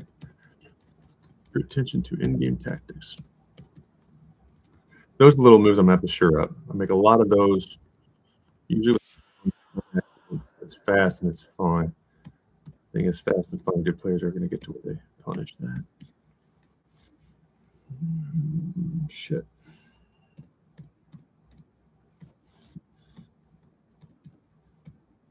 But I'm telling you, I just figure out what I need to. Quick enough. Okay, sure.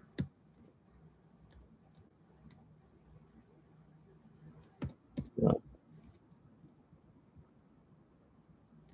And no hesitation, of course, in simple end games. Don't have time for it at this level.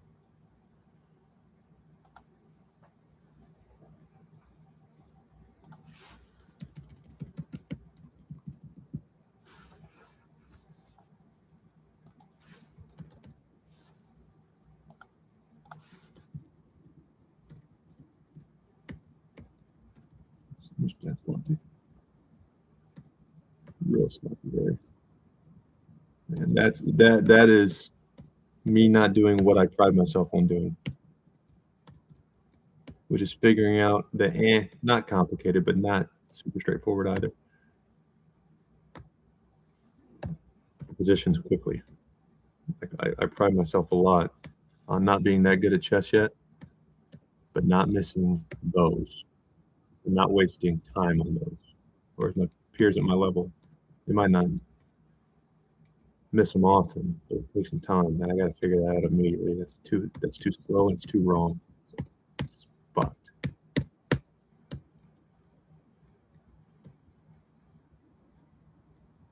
and they won this because you're giving a lot of time. You're way behind on time. We'll take it.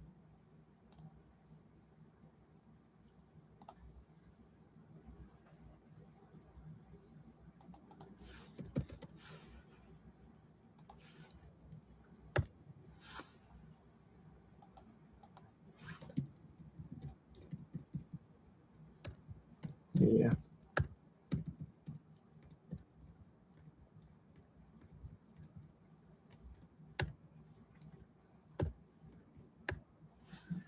Any time at all, and I'll figure these things out. Yeah, because it not just replaces it. Okay.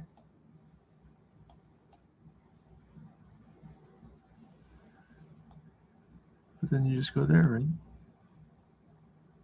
And we're even now? I guess no, I'm not sharp right now. If I'm sharp, I should improve my game a little bit. I'm talking soon. I can be 2300 in Blitz. Where's the best spot? There is it there? I just felt like it. But after I made that move, I was second guessing. I think I should win Queen G3. See, for the reason I mentioned, how do you not see this? Because I failed to notice until I made the move.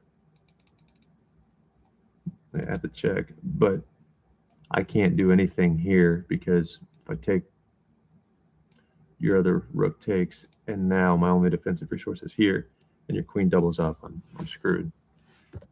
So that slows down. I'm not real sharp at the moment. Concerning. And luck works both ways.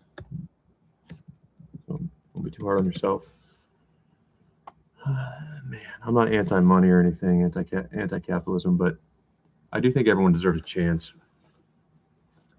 You know, March Madness is the most beautiful event in the world.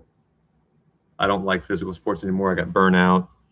I'm more artsy. Probably always have been. I never once remember looking forward to a football or baseball game when I was a kid the way I look forward to my piano lessons. And I was much better at physical sports because I traveled all across the country. The Midwest, but I traveled to several showcases and camps. Went to Pirate City, met a lot of the Pittsburgh Pirates players. Saw Andrew McCutcheon when he was, I don't think he was a rookie, but he was young. How old is he? He's old. He's toward the end of his career now. So I was a kid, so 12 years ago. Right when Andrew McCutcheon was becoming a big deal. Saw him walking into his room, like, damn, it's Andrew McCutcheon. So that's why I was good at sports. I always look forward to piano lessons, even Andrew McCutcheon, and going to a lot of similar baseball events. Never once remember being excited about it. I love my dad. Still love my dad. I don't regret anything. Kind of like the Polgar sisters. Though my dad wasn't Laszlo intense with baseball. He's the best coach ever. He was hard on me, harder on me than others. But I liked making him happy. I liked him being proud. I liked him coaching me. I never once remember wanting to do it or thinking if this were my choice, I would be here. I don't like sports.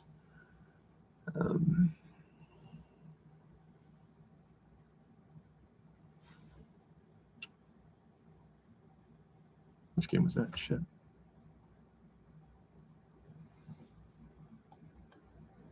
So I'm definitely more artsy. But I still like March Madness, the basketball tournament. March Madness is everything that's beautiful about sports and life. Doesn't matter how good you are, if you don't show up, you get your ass kicked, you go home, no complaining, nobody cares. We're Kansas, we're Duke. I don't want you to lose. You're not bad people. But on their down years, they get a chance to upset people too. See, and you chase my queen right into a better spot. You're no good at chess. You're so bad at chess. And then you fix more of my issues here. It's just, jeez. So March Madness. Recently, there have been a few 16 seeds beat a 1 seed, which had never happened before. Sucks. It definitely wouldn't happen again. You play that game 20 times. It doesn't happen once. Yet somehow it did. Maybe once in 100 games that would happen. But when the lights were on, that was the result. So you go home, and future millionaires who are going to be first-round picks in the NBA draft can watch a bunch of losers that most Division I schools didn't want on TV.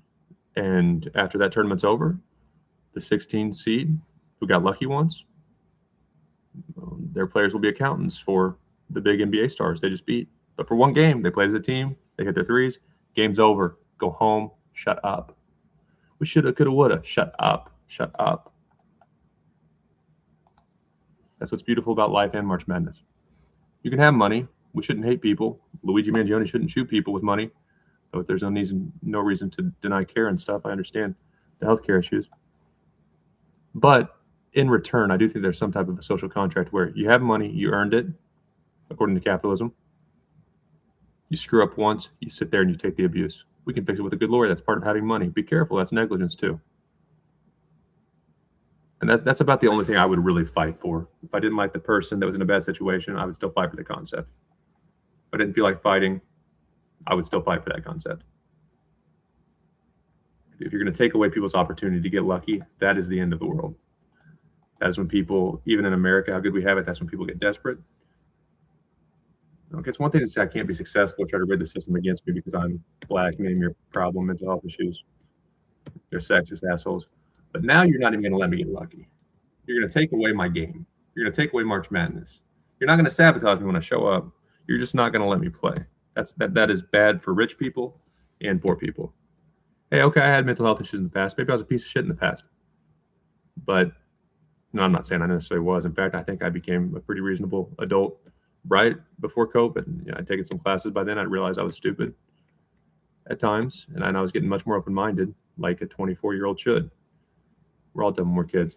And then they treated me like a fucking intern, and all my tools were broken. I followed the process. The only thing I could have done differently was blast it over the internet and to social media before following the processes. That's what I could have done. But they're winners. I'm not in their class, and they're right. I haven't earned business success. I'm not. They were in my shoes. I had to listen to them during my internship speeches, talk about if this department isn't good, don't just leave. Don't just give up. This could be good, and this could. And I was here, and I did fine in sales, but then I realized I was better in merchandising, and I listened to all that bullshit for 2 years, basically. And then, and they could have fired me. They could have ruined me, but they stuck with me, and they gave me another chance. I'm like, did they really? And that wasn't COVID lockdown. That wasn't the worst, most stressful, lonely time in history. I'm glad you returned the favor, you arrogant ass. And that's what success does to people, even good people. But with the March Madness or concepts like March Madness, you can get them off their high horse, and it's good for everyone to be knocked down every now and then. And I don't have to beat you twice. I'm not saying I'm better. I'm saying sit the fuck down and shut the fuck up. And that's why Magnus Carlsen defamed Neiman. Not because he thinks Neiman is better or a permanent threat. No one's a threat to Magnus. It's because he wants to take away the chance for the underdog to get lucky. Hey, Magnus is going to lose games. Magnus has lost games throughout his career. Everybody does. But to take away the chance for the underdog to get lucky is disgusting. And you should be locked up in jail, Magnus, or anyone. If a man commits a crime, even that Michigan guy who sounds like he's got problems, sounds like he's chasing his mistress around with a knife and shit. That's not the right thing to do.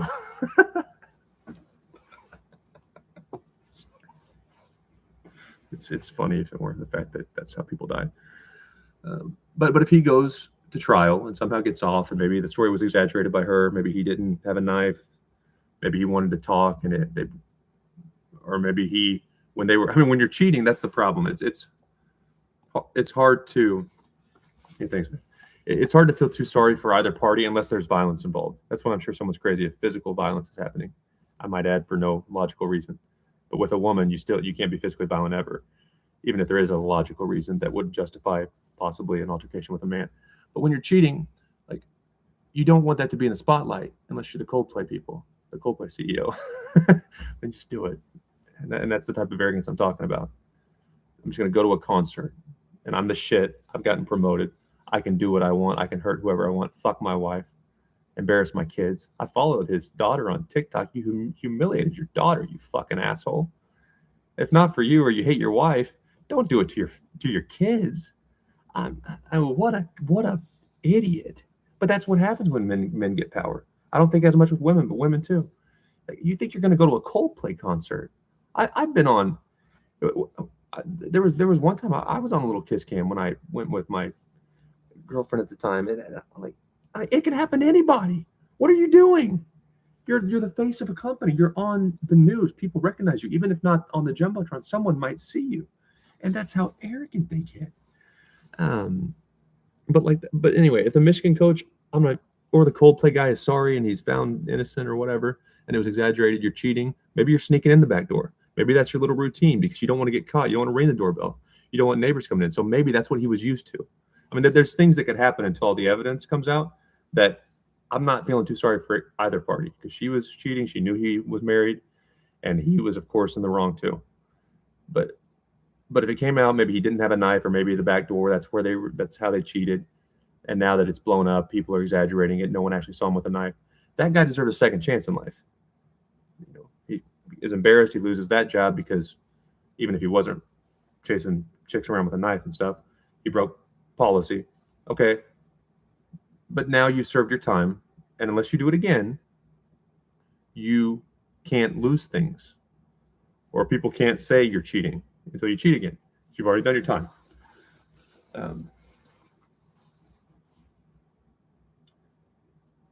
And I do think that powerful people, just like that Coldplay CEO, he wasn't always like that. I guarantee when he was my age, or before he got power, or before he cheated on a lot of the hoes with other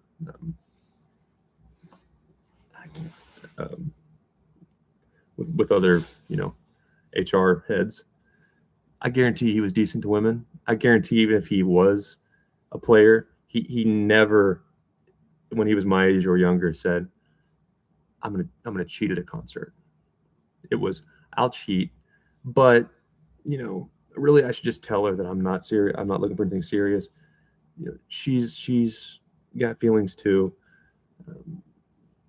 I don't want to embarrass my family. Like, you wouldn't just do it at a concert, but over time you just get that ego to where you think even if you're beat, even if your company messes up and you hurt somebody, you're above the law. H-1B visa, everyone's doing it. You are not in other back offices. You do not know everyone is abusing that program. You do not know how Amazon is using it. You have no way to know that at all. But give more consultants jobs. And a little Dayton car, hey, you could have transferred me. All the internship speeches. I got to sign my name now. That's what the H-1B visa is. And that's the test. You're going to get on board. Hey, we're searching for qualified Americans, right? I don't know. Sure, boss. It's not my job. I don't want it. But you're not even going to look for bright talent abroad. You're going to hand consultants who are supposed to train us our jobs, or jobs that belong to American graduates. That is double disrespectful. That is, we're not looking for Americans, and we're not even going to look for the best foreign talent abroad. We're just going to hand average talent the jobs that belong to Americans because they're already familiar with certain customizations. Like in chess opening theory, you don't need a brilliant brain to figure it out. It's not tactics. It's not, oh, look at that sequence. No one saw that. It's opening. It's I taught you something. And you're going to bring them here to build homes and take our jobs, and their kids are going to get scholarships over my kids. And you want me to do that for my life for $70K a year? Fuck you. Well, we gave them an internship. Yeah, I declined a few internships too. So fuck you.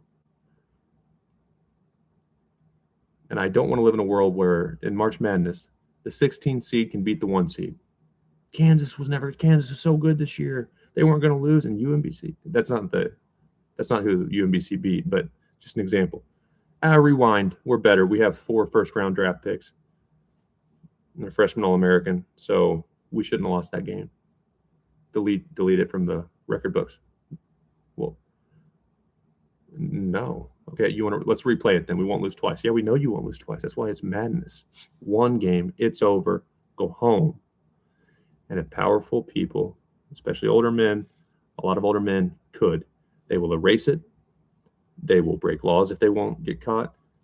They will revert back to what was he like when he was a kid. That's why the company was going at my mom. Any dirt. Because the investigation, with no union to protect workers, by the way, the investigation showed I was completely innocent. It showed user IDs and audit logs that don't know if I'm white, black, like women, men, tall, short, poor, rich. They don't know anything. It's a fucking user ID. I know how to pull those audit logs. And different clients, I worked in it. Like, it's just amazing. Like, they're just so arrogant. There's a quote, I think by Carlson. It's beautiful when your opponent knows what you're about to do and still can't stop it. That's how arrogant they are. It's like, this is what we're going to do. We're going to pressure you.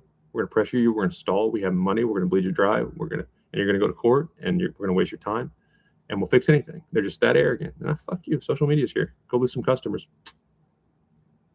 We can't do that. You can't withhold my bonus. You cannot harass my mom, and I have forged documents. So I'm not saying I'm better. I'm saying lose the game, transfer people, and definitely don't talk about mental health during a time like COVID lockdown to do what was done in my case. They will take the opportunity for people to get lucky away. And if I'm fortunate, which there's an element of luck, Sam Walton was lucky. I think he's brilliant. The book's fascinating. How many H-1B visa holders read Sam Walton's book? Small percentage. But if I got super fortunate, caught my brakes, and I've taken some risks doing this, I blow up tomorrow. Joe Burrow or somebody that is an influential athlete sees my chess. Hey, I actually understand what he's saying. This will help me get good at chess. I like chess. And it blows up. I'm rich. I hope I would never get to where. I might try to take away. If there's a competitor, I might try to learn from what they're doing. Might try to take away. If I can compete in a legal way, try to beat them, crush them mentally without going at their family. You never do that. That's exactly what they're doing. They're adding stress. They were trying to create weaknesses. And there's a quote by Jose Capablanca, I think. If there are no weaknesses, you must create them. And if there are weaknesses, you must provoke to worsen the weakness. And that's why there was no weakness. So they're going at my mom. The audit was fine. Coworkers and interns would say good things about me. If anything, he's shy. I have no criminal record. They want me to mess up. That's unacceptable. You don't go to young man's mom. Because, oh no, we're number 1 seed. We're number 1 seed. This can't happen. You're not competitive. You're just monsters. All right, I'm off my soapbox. So, this is why I didn't play chess tonight, by the way. When I'm tired, this is how my brain gets. It just goes and goes. Threatened to harm himself before. See, and if you're ever, like, let's say he's innocent and the woman is exaggerating, which he's absolutely not. He definitely did some crazy shit.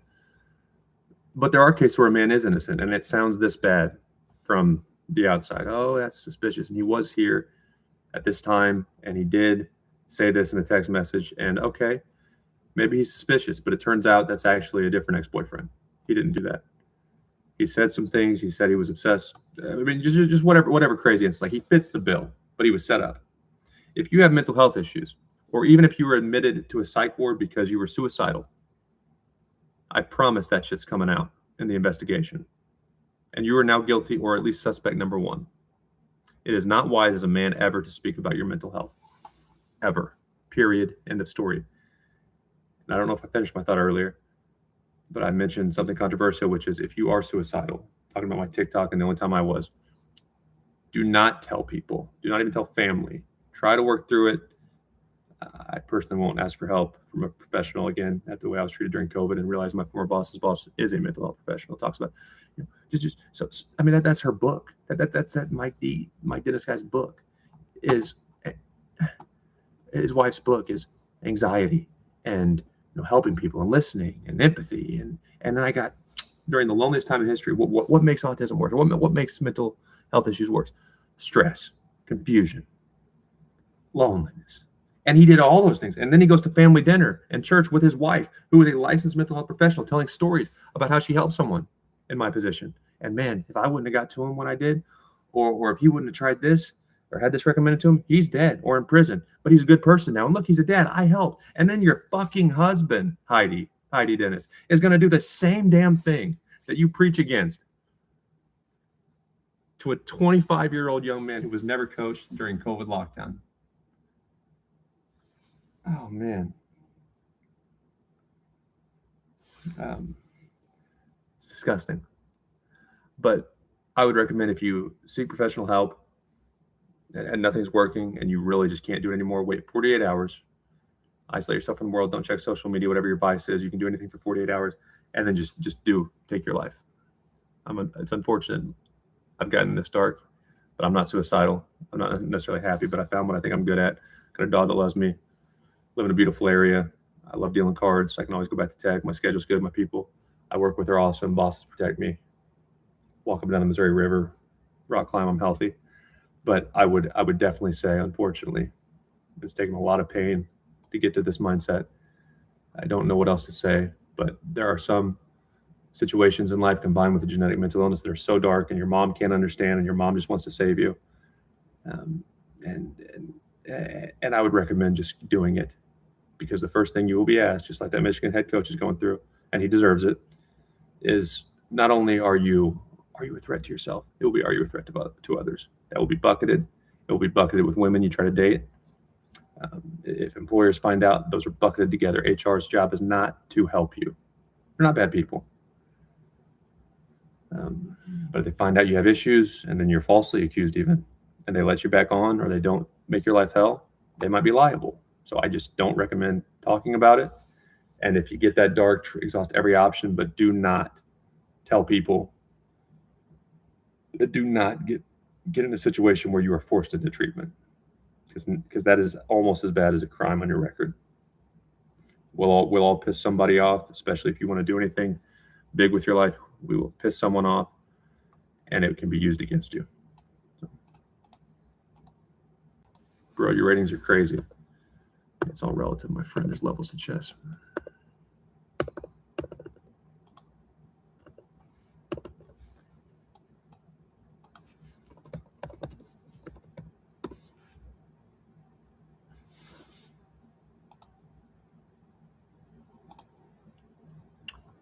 There's levels to chess.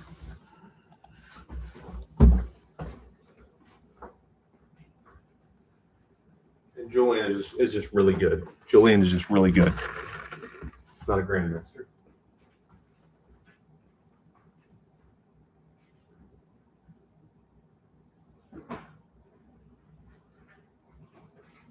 Julian would beat me blindfolded with the black pieces down 2 pawns every single time. But I agree, I'm getting better.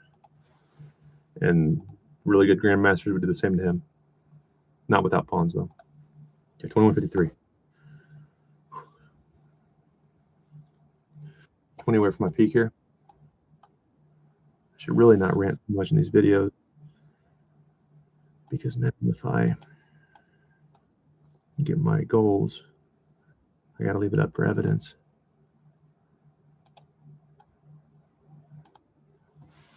But I don't know that I want everything that I've said in this video to be public.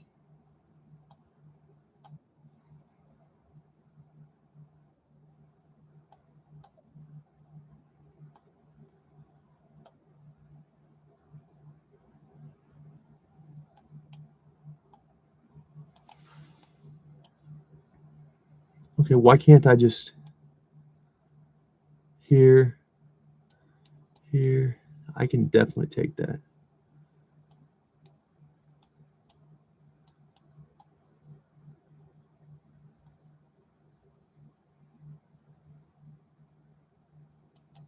Can I not take that?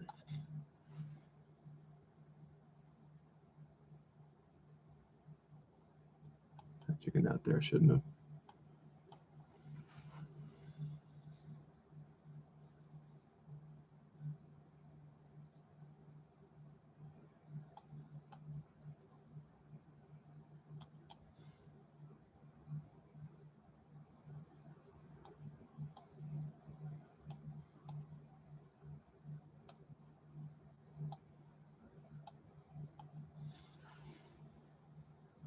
So now your bishop is not doing much. Pawn's still a pawn.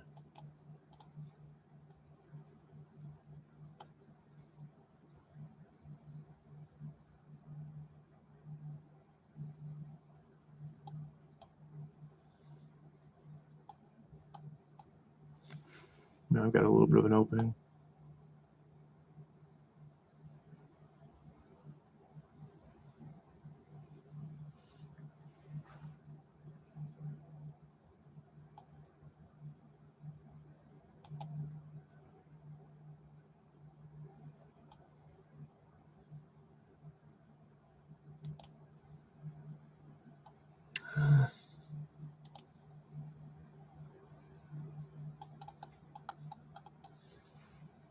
Not too on there.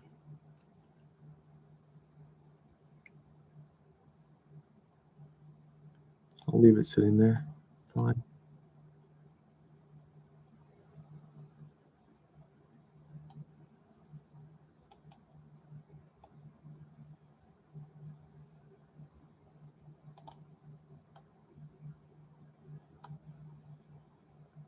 Okay, you can't defend. You have to go there. Yeah.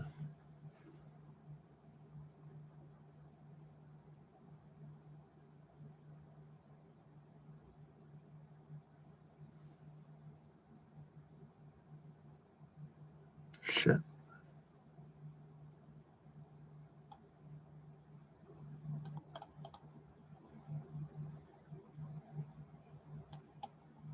Let's go.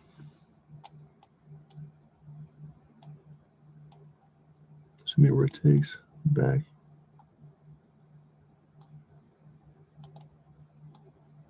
No, I need to be here first. No, then you'll go there. Okay.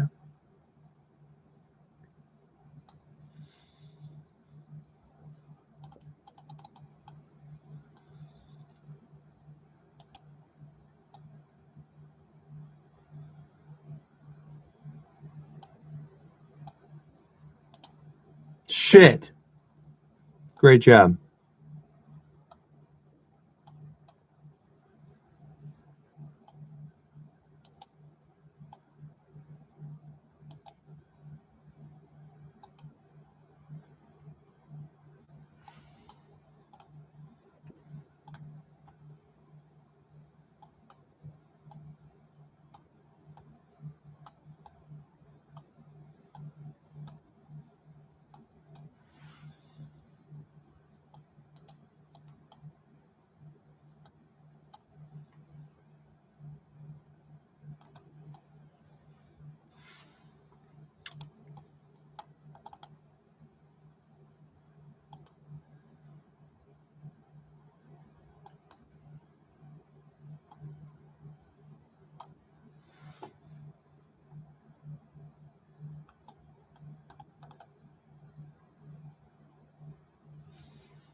Can't move in a manner that gets to me.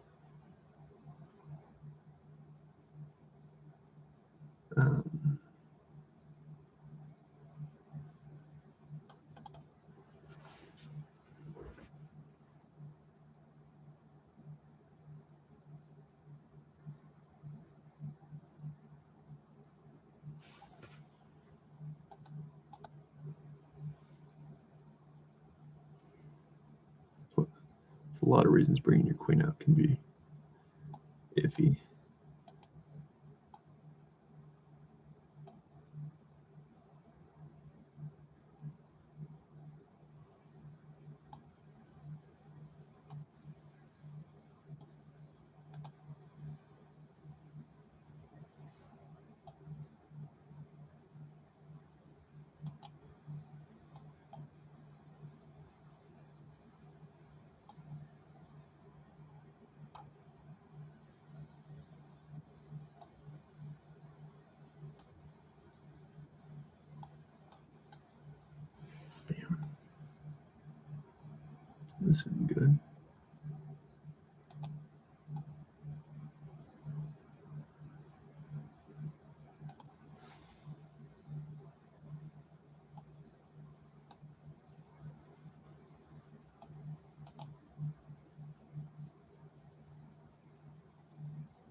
Is that hope?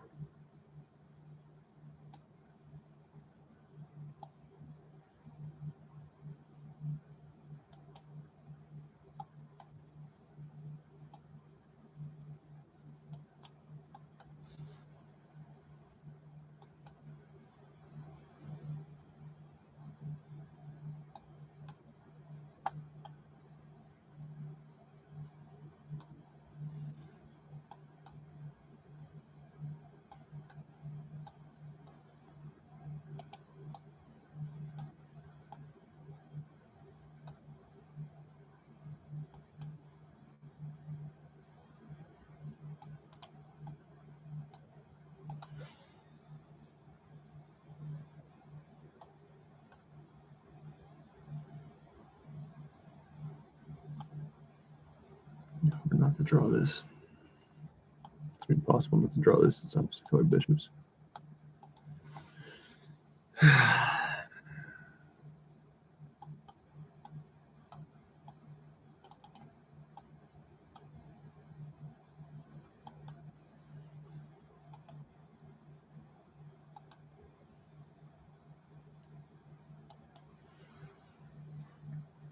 It's pinned, so I can take it.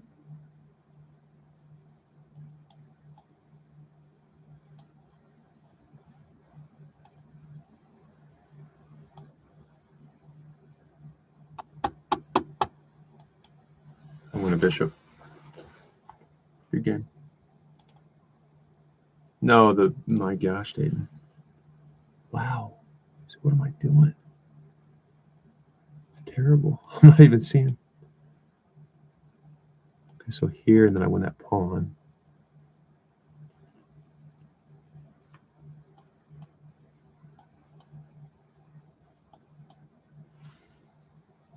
What do you?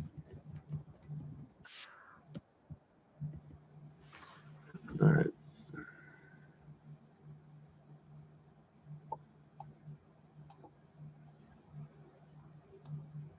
Lock in. Lock in.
I think I'll give you that pawn. You don't want it though.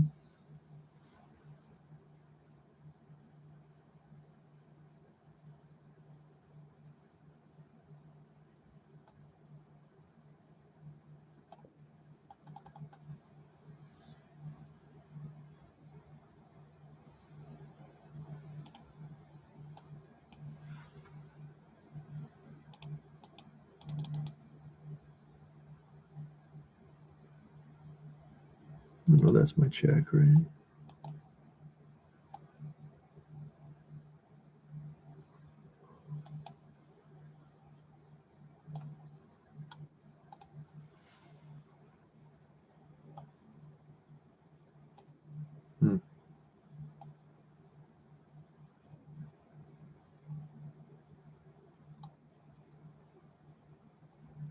Can't use that rook.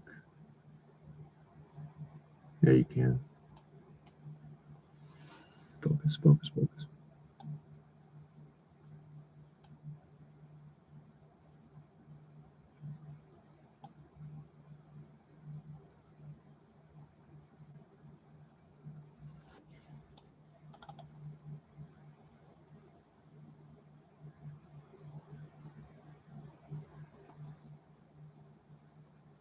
Faster, faster.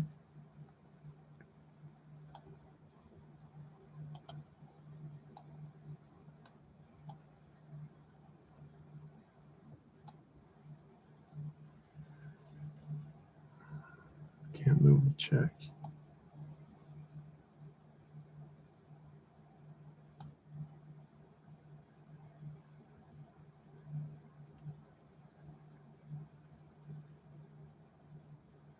A lot of focus.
Oh, 53.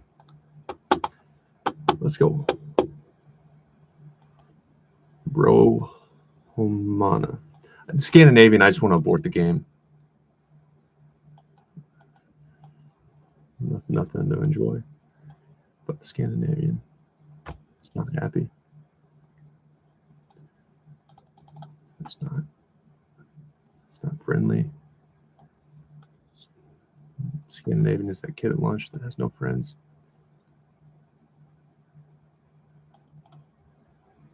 I hate the Scandinavian so fucking much. What are you doing? It's a pretty enticing weakness to attack enemy. I don't really want to fix it for you. So I won't.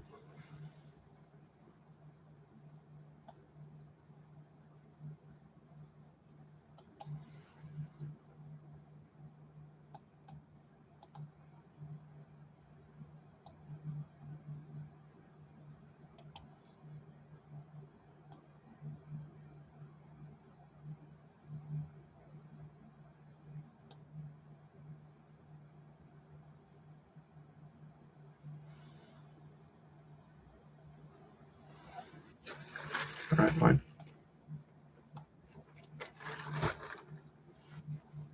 Lovely.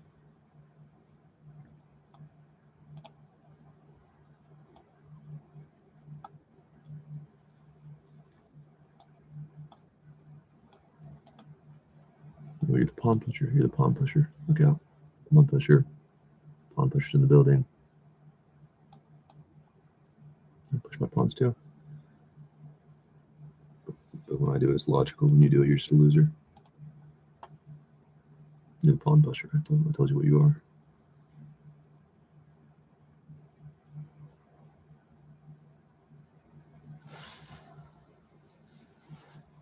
Okay. Don't want you to play that, and that pawn is going to be screwing you. So let's go here until you figure out how to unlock your bishops. I don't have to worry about much. Okay, let's go there. I'm attacking something. You can have that pawn. I would push. But even then, I'll take. All right, fine.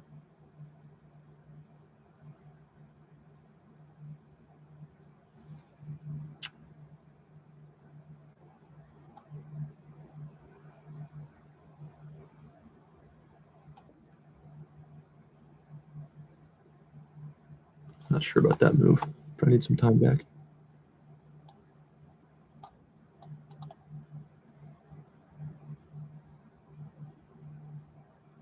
Your knight's awkwardly placed.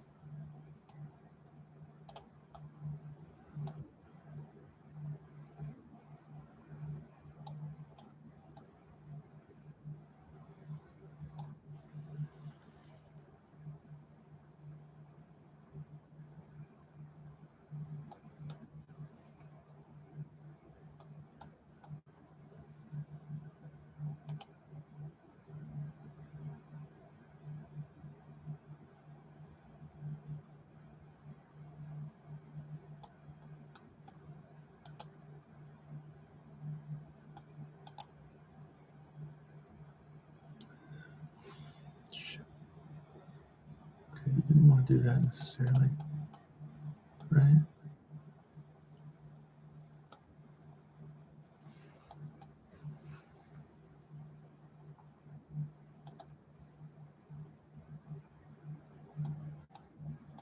Oh, those pawns are going to be nice.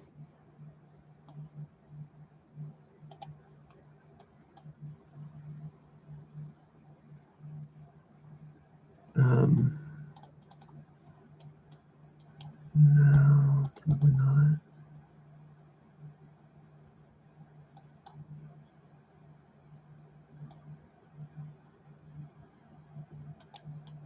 That's a better way. That's a better way.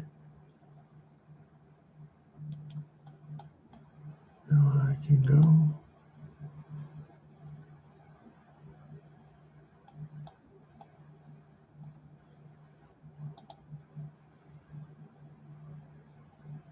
Pass pawn, please.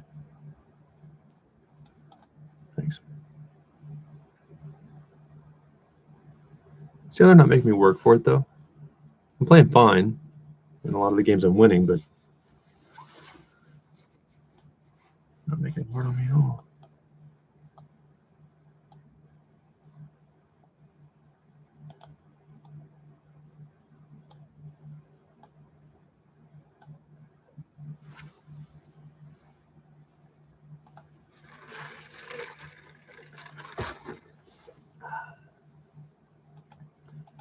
$21.62.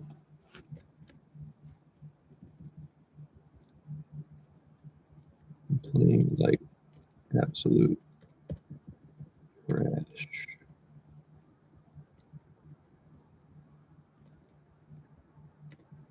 So, yeah.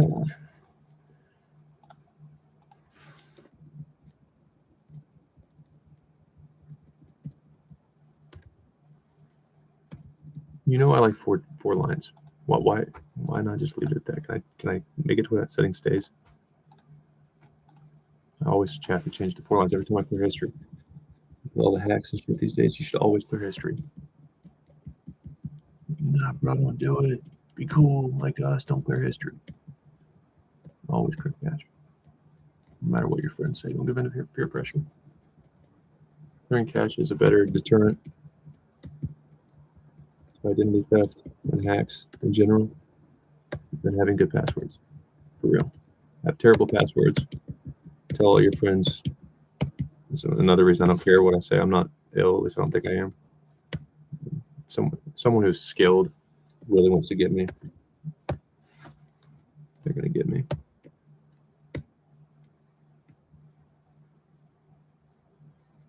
Rook takes on d4. Yeah.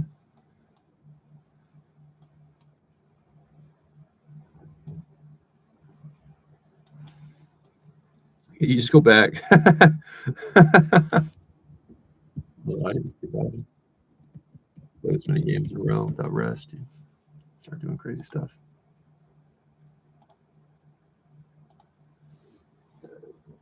All right, I'm 1 or 2 wins away from my peak here. 37,000th in the world. I didn't touch chest till almost my 26th birthday.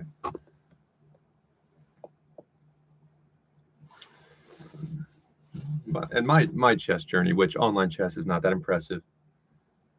My therapy feels more interesting than study than people just like pain on the internet. As Tech9/Aaron of Tech9 says, I'm just famous because I'm a fuck up and y'all desire pain. Ooh, that's cold. It's hard words from Aaron. These are my last words. What more can I say to you? I talk until my face is blue. I don't look like I'm crazy, do I? Can you feel me? These are my last words. And I'm inside out. Y'all done got the best of me. Your therapy feels more interesting than studying. Okay. But that silly poem, if you can't be a tree, be a bush. If you can't be a bush, be the grass, blah, blah, blah. We can't all be captains. Some must be crew. Okay. But a lot of people have potential to be really good crew, or with the right opportunities, be the captain in that poem. And if nothing else, times or the context of the environment can change. I strongly believe.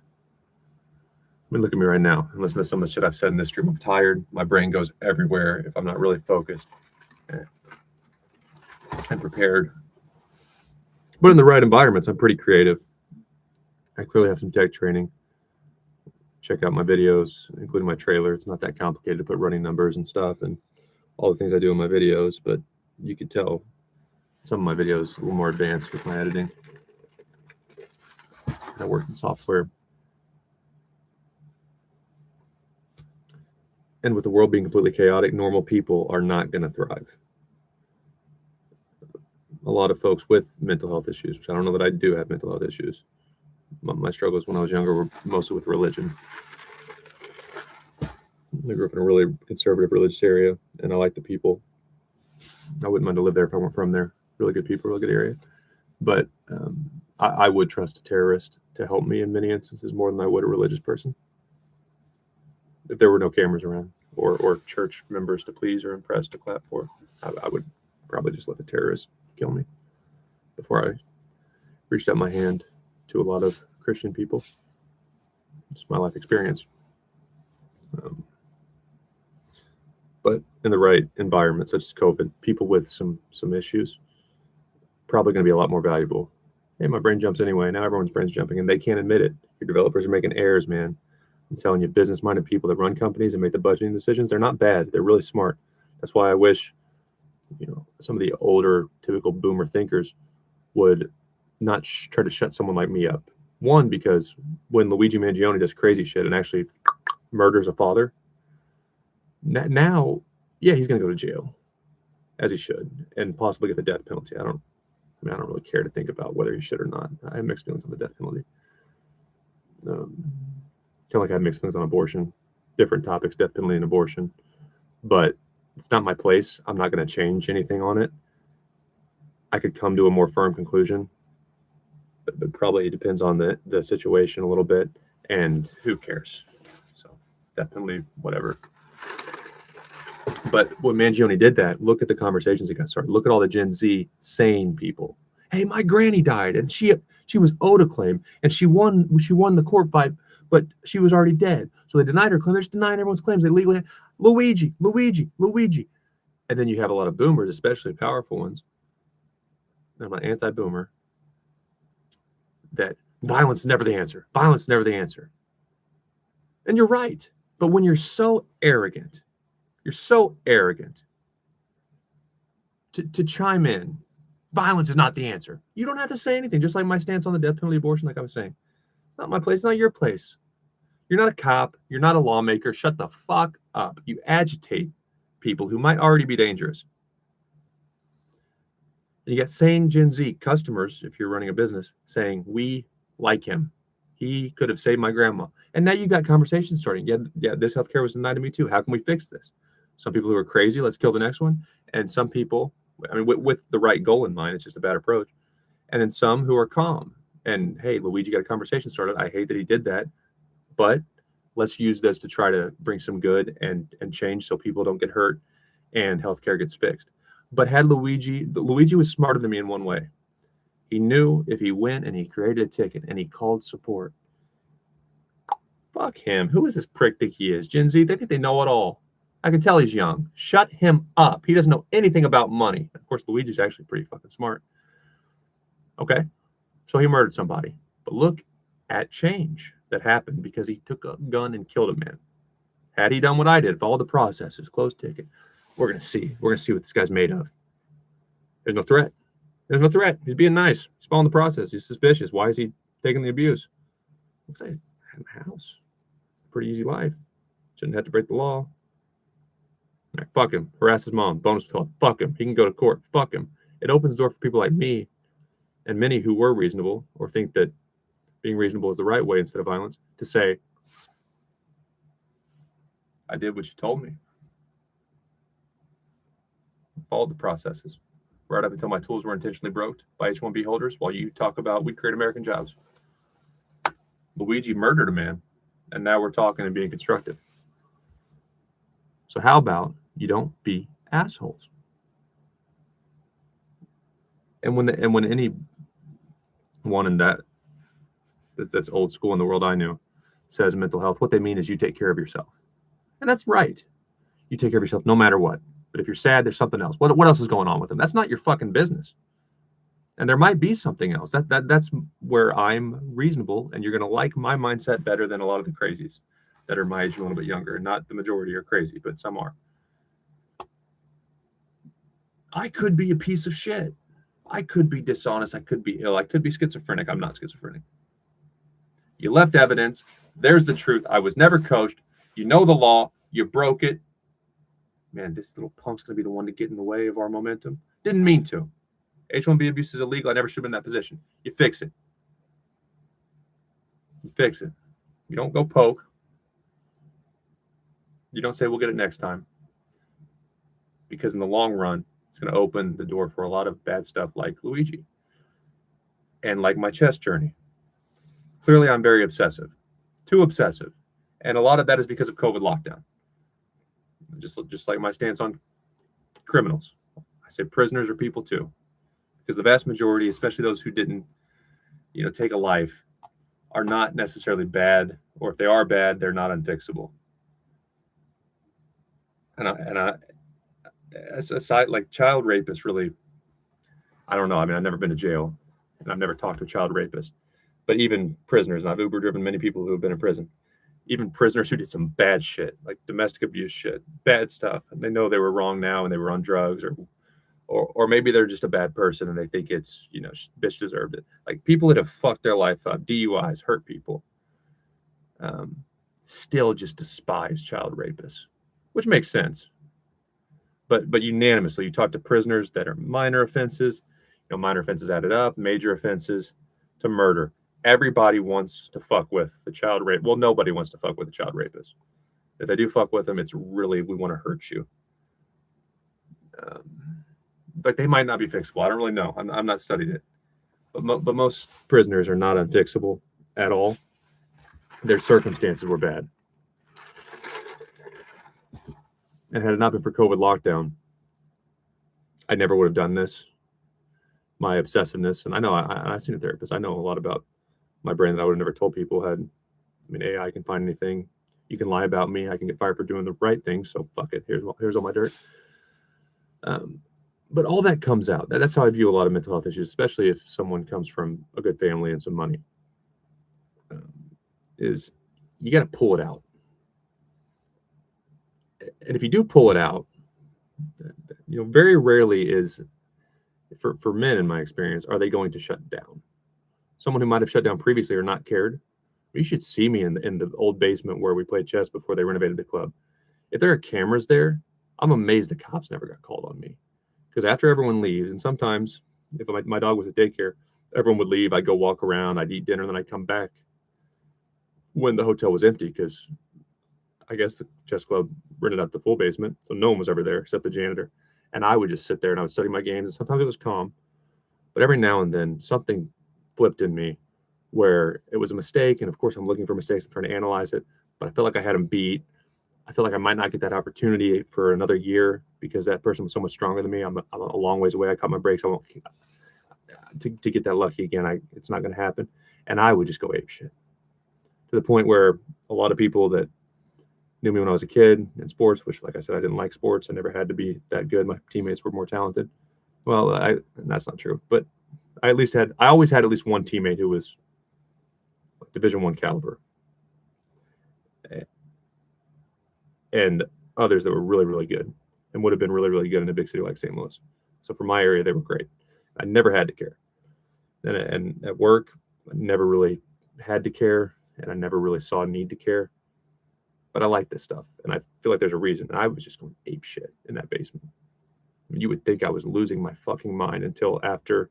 Sometimes I had to set a timer because I knew I wasn't going to be able to control my temper, but I had to get some stuff done, and I was going to let it out until that timer's up. And at that timer, I just sit down like a normal person. You think I'm in a psych ward, but to me, and if you find routines and creative techniques to avoid messing your life up or hurting people, and you have a mental issue, like I don't know that I do or not. Why would I look into it? There is no result that is bad. And I'll just sit down and I'll start studying again. But there's a different person that you would definitely not have seen in any other environment I was in. And that got pulled out of me. COVID lockdown, a lot of stress. Otherwise, very normal. So the context change. Is it good for my health to be this way or do the things I've done since COVID? Probably not. But it's a different, probably more productive mind, only because the context changed. I struggle to kiss ass for that reason. It's not that I don't respect people who are successful or even older men who know a lot more than me about life. They don't know about AI. They don't know what it's like to grow up with TikTok. And they don't know what it's like to take it a step further, going back to the Luigi Mangione instance. I'm not saying you can shoot people, but what's up, Furious Junker? But just shut them up. Violence isn't the answer. Conversation closed. It's like, that doesn't do any good for anybody because you were never trapped inside as a kid with TikTok. And even though you can't be violent, I really think if you just write it off as don't be violent, there's going to be so much violence that you're eventually going to have to deal with it. And except these algorithms are provoking, they're showing things that are geared to trigger our specific individual psychological weaknesses at a certain time in our life where we're most vulnerable. It's playing chess against a perfect robot and expecting kids to know how to fight back and just suck it up, be tough. I'm telling you, they're going to kill people. Men are going to hate women. I feel the worst for girls, actually, because it's going to show them things when they're young that will turn them. I might write a book, Furious Junker. Would you read it? That's going to turn them mean. And when we're just judging them and saying, you be this way, or you don't be mean about women, I'm going to say it showed them Andrew Tate at age 4. You can't get mad at the men. You can't. You can get mad at me. But even Gen Z, I don't know that you can get mad at the ones who go crazy unless they kill somebody. And even then, I think you just got to punish them. I don't think you can get mad at them. If you showed all the things that the internet has to them when their brains, whatever the part of our brain, our prefrontal cortex, right, was fully developed, I think it gets ingrained in them so young that it takes intentional, deliberate practice to ever get them out. Even the smart ones from good families. I sometimes think, I never got into bad shit on the internet, but I could have. And I had really good parents, and I'm an only child. My mom had diabetes when she got me, or got diabetes when she had me. So it was risky to have another kid. So I had good parents. My whole family is good, from aunts to both sides of the family to adopt. My granny's adopted family seems pretty cool. Everybody is just helpful and involved.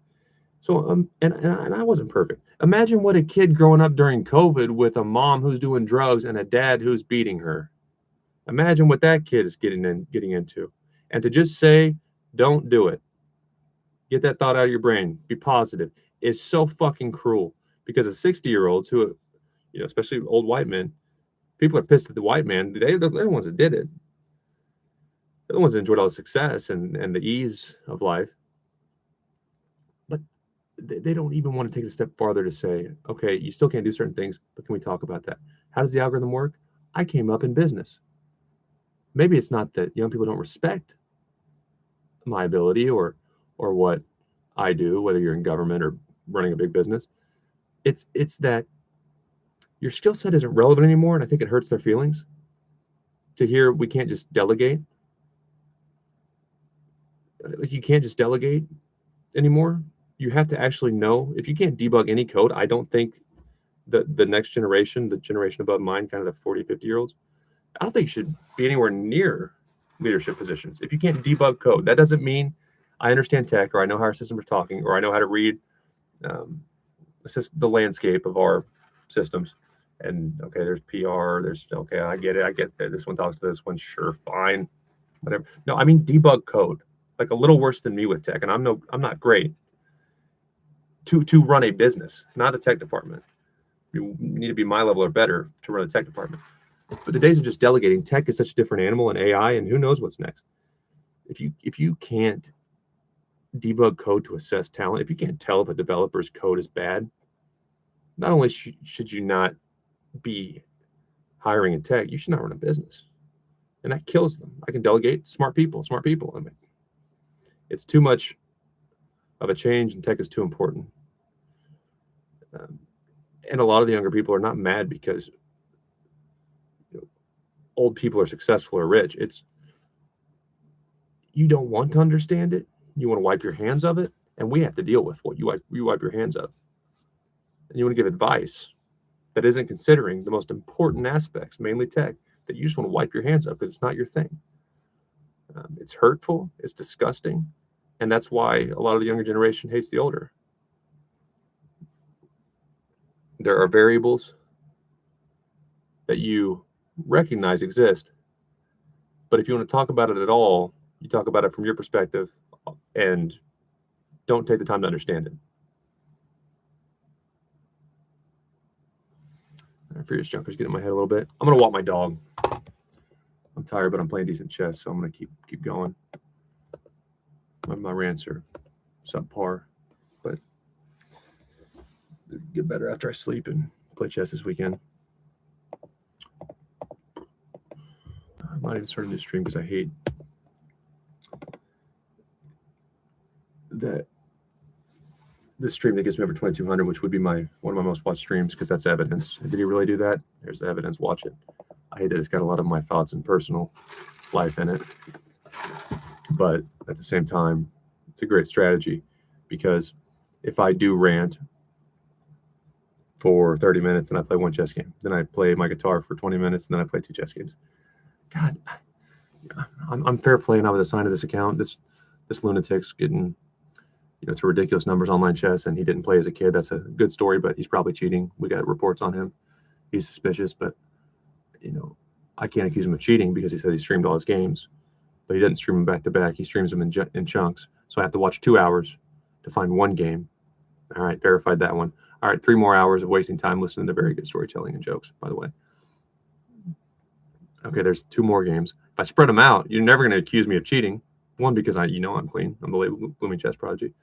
And 2, those games are recorded somewhere. So if you accuse me of cheating, you have to pick a game and ban my account or restrict my account for that game. And then I'll show you, hey, at 3 hours and 22 minutes on this stream, there's the game you accused me of cheating on. Look at my eyes, look at my pacing and all that. Look at my words. It matches up with the time I'm making moves. Yeah, you're going to give me my account back. So it's kind of funny. If I just played a bunch of games on stream calmly, you would have, okay, one by one, there we go, validate he's not cheating. But you got to listen to me talk and give me views and make me some money with ad revenue if you want to accuse me of cheating, bitches. Okay, let's admire Hans Niemann for a second. Walk my puppy. I'll be back, hopefully, to get over 2,100. That's Hans Niemann. Future of chess, pride of America, Hans Niemann. Our only shot right now. We got some good American players that are under 25. He's by far our best. I don't want India to wipe their butts with the American flag. Sorry for being racist. Sorry for being racist. No, let's walk it. Let's go.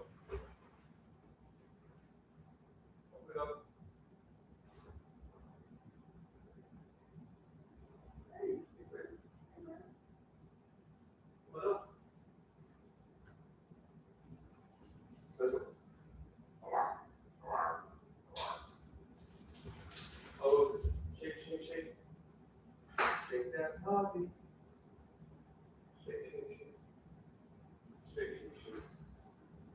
Okay, eat your food, fine. You want to eat first? Sit. Hey, eat your water. Eat your.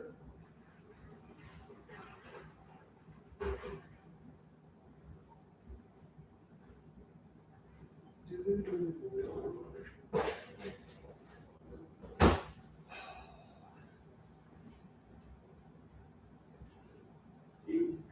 What are you doing now? You want to eat? Let's walk.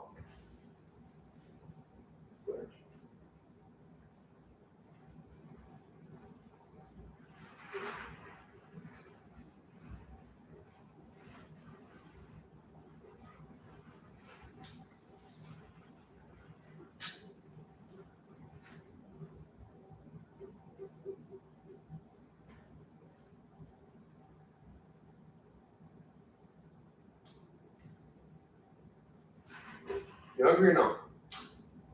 Hungry for mine. You walk? You want to eat?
My dog decided she wanted to lay in bed for 2 hours when she could have been eating her food. And as soon as I get up to walk her, she decides it's time to eat. So, what are you gonna do? Nah, Furious Junkie, you seem like the type to do some creepy shit. You don't need to see my dog. All right, I'm gonna kill this stream and get a new peek on a new stream since all my personal opinions and personal life stories are blasted on this one. I don't really care, but if I get 2,200, that will actually get quite a few views. I prefer it to be on a more straightforward chess stream. I swear I'm not being weird. It's the internet. It's fine. Just be weird. Yeah, you like dogs. It's a weird thing to say. Furious Junker. I won't do creepy. I won't be creepy. You can't even use proper English. You're clearly on drugs in your mom's basement. The photos of my dog splattered across the walls. But circumstances change. Just shut up.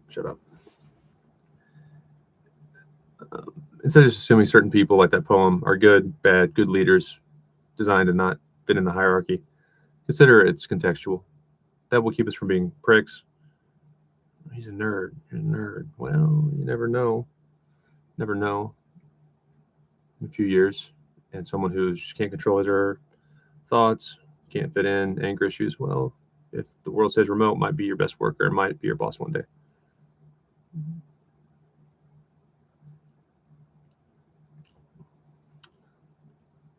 Talk about the Michigan football coach. Don't talk about your mental health as a man. And I would like to close with this. And I really do mean the following. The Justin Tucker incident where Justin Tucker was supposedly sexually inappropriate with a bunch of massage therapists. It's funny. They never reported him. Well, but it's because it's hard being a woman. No one trusts women when they come forth with evidence or accusations. And it took bravery from one, and now we're all coming out. No, he was a rookie. Kickers don't make near as much money as most players. So he was just wealthy, had nothing to offer. And then he became the highest paid kicker at the time, and he's still, I think, the second paid highest kicker in NFL history. And now all of a sudden he's a rapist. Well, you still got him good. And what's going to happen, kind of like all the wokeism is going back the other way. Yeah, I'm just a white dude. I didn't do anything. White men fought to free slaves. I didn't own slaves. Like, just let me exist. And now it's going back the other way. And I'm amazed it didn't happen already where men, season ticket holders, because most NFL viewers are men, of course, boycott. Say, hey, I got a boy. Show me the evidence. There's no hard evidence. He can be suspicious. My kid has autism. I guarantee you someone will think he's suspicious. No. If he didn't do it, or if there's no evidence, you can't just fire the guy. It's going to go back the other way. And I truly believe, like, I respect any good chess player, including Jennifer Shahadi. My thought, if someone ever asked me or baited me with a question about sexism in chess, for one, I don't know. So it's not my place. I didn't grow up playing chess. I would say, who's going to protect me from her? Don't let her around men. Just going to call it out, and now you're doing the same thing. You sparked a bunch of other women calling it out. Look how brave I am. Look how brave I am. And now everyone's calling it out. Okay, you got the good guy, or you got the guy that might have deserved it. But now good men are saying, get me away from your sport. And you know what happens when enough men say we're scared of women, or we're scared of women calling it out, or I don't want to date her, or maybe I did want to date her, but she's a chess player. See how many girls want to play chess when they can't find a husband.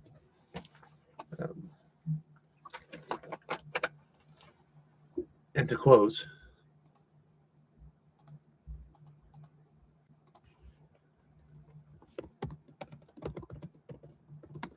he's just picking and choosing his arguments. The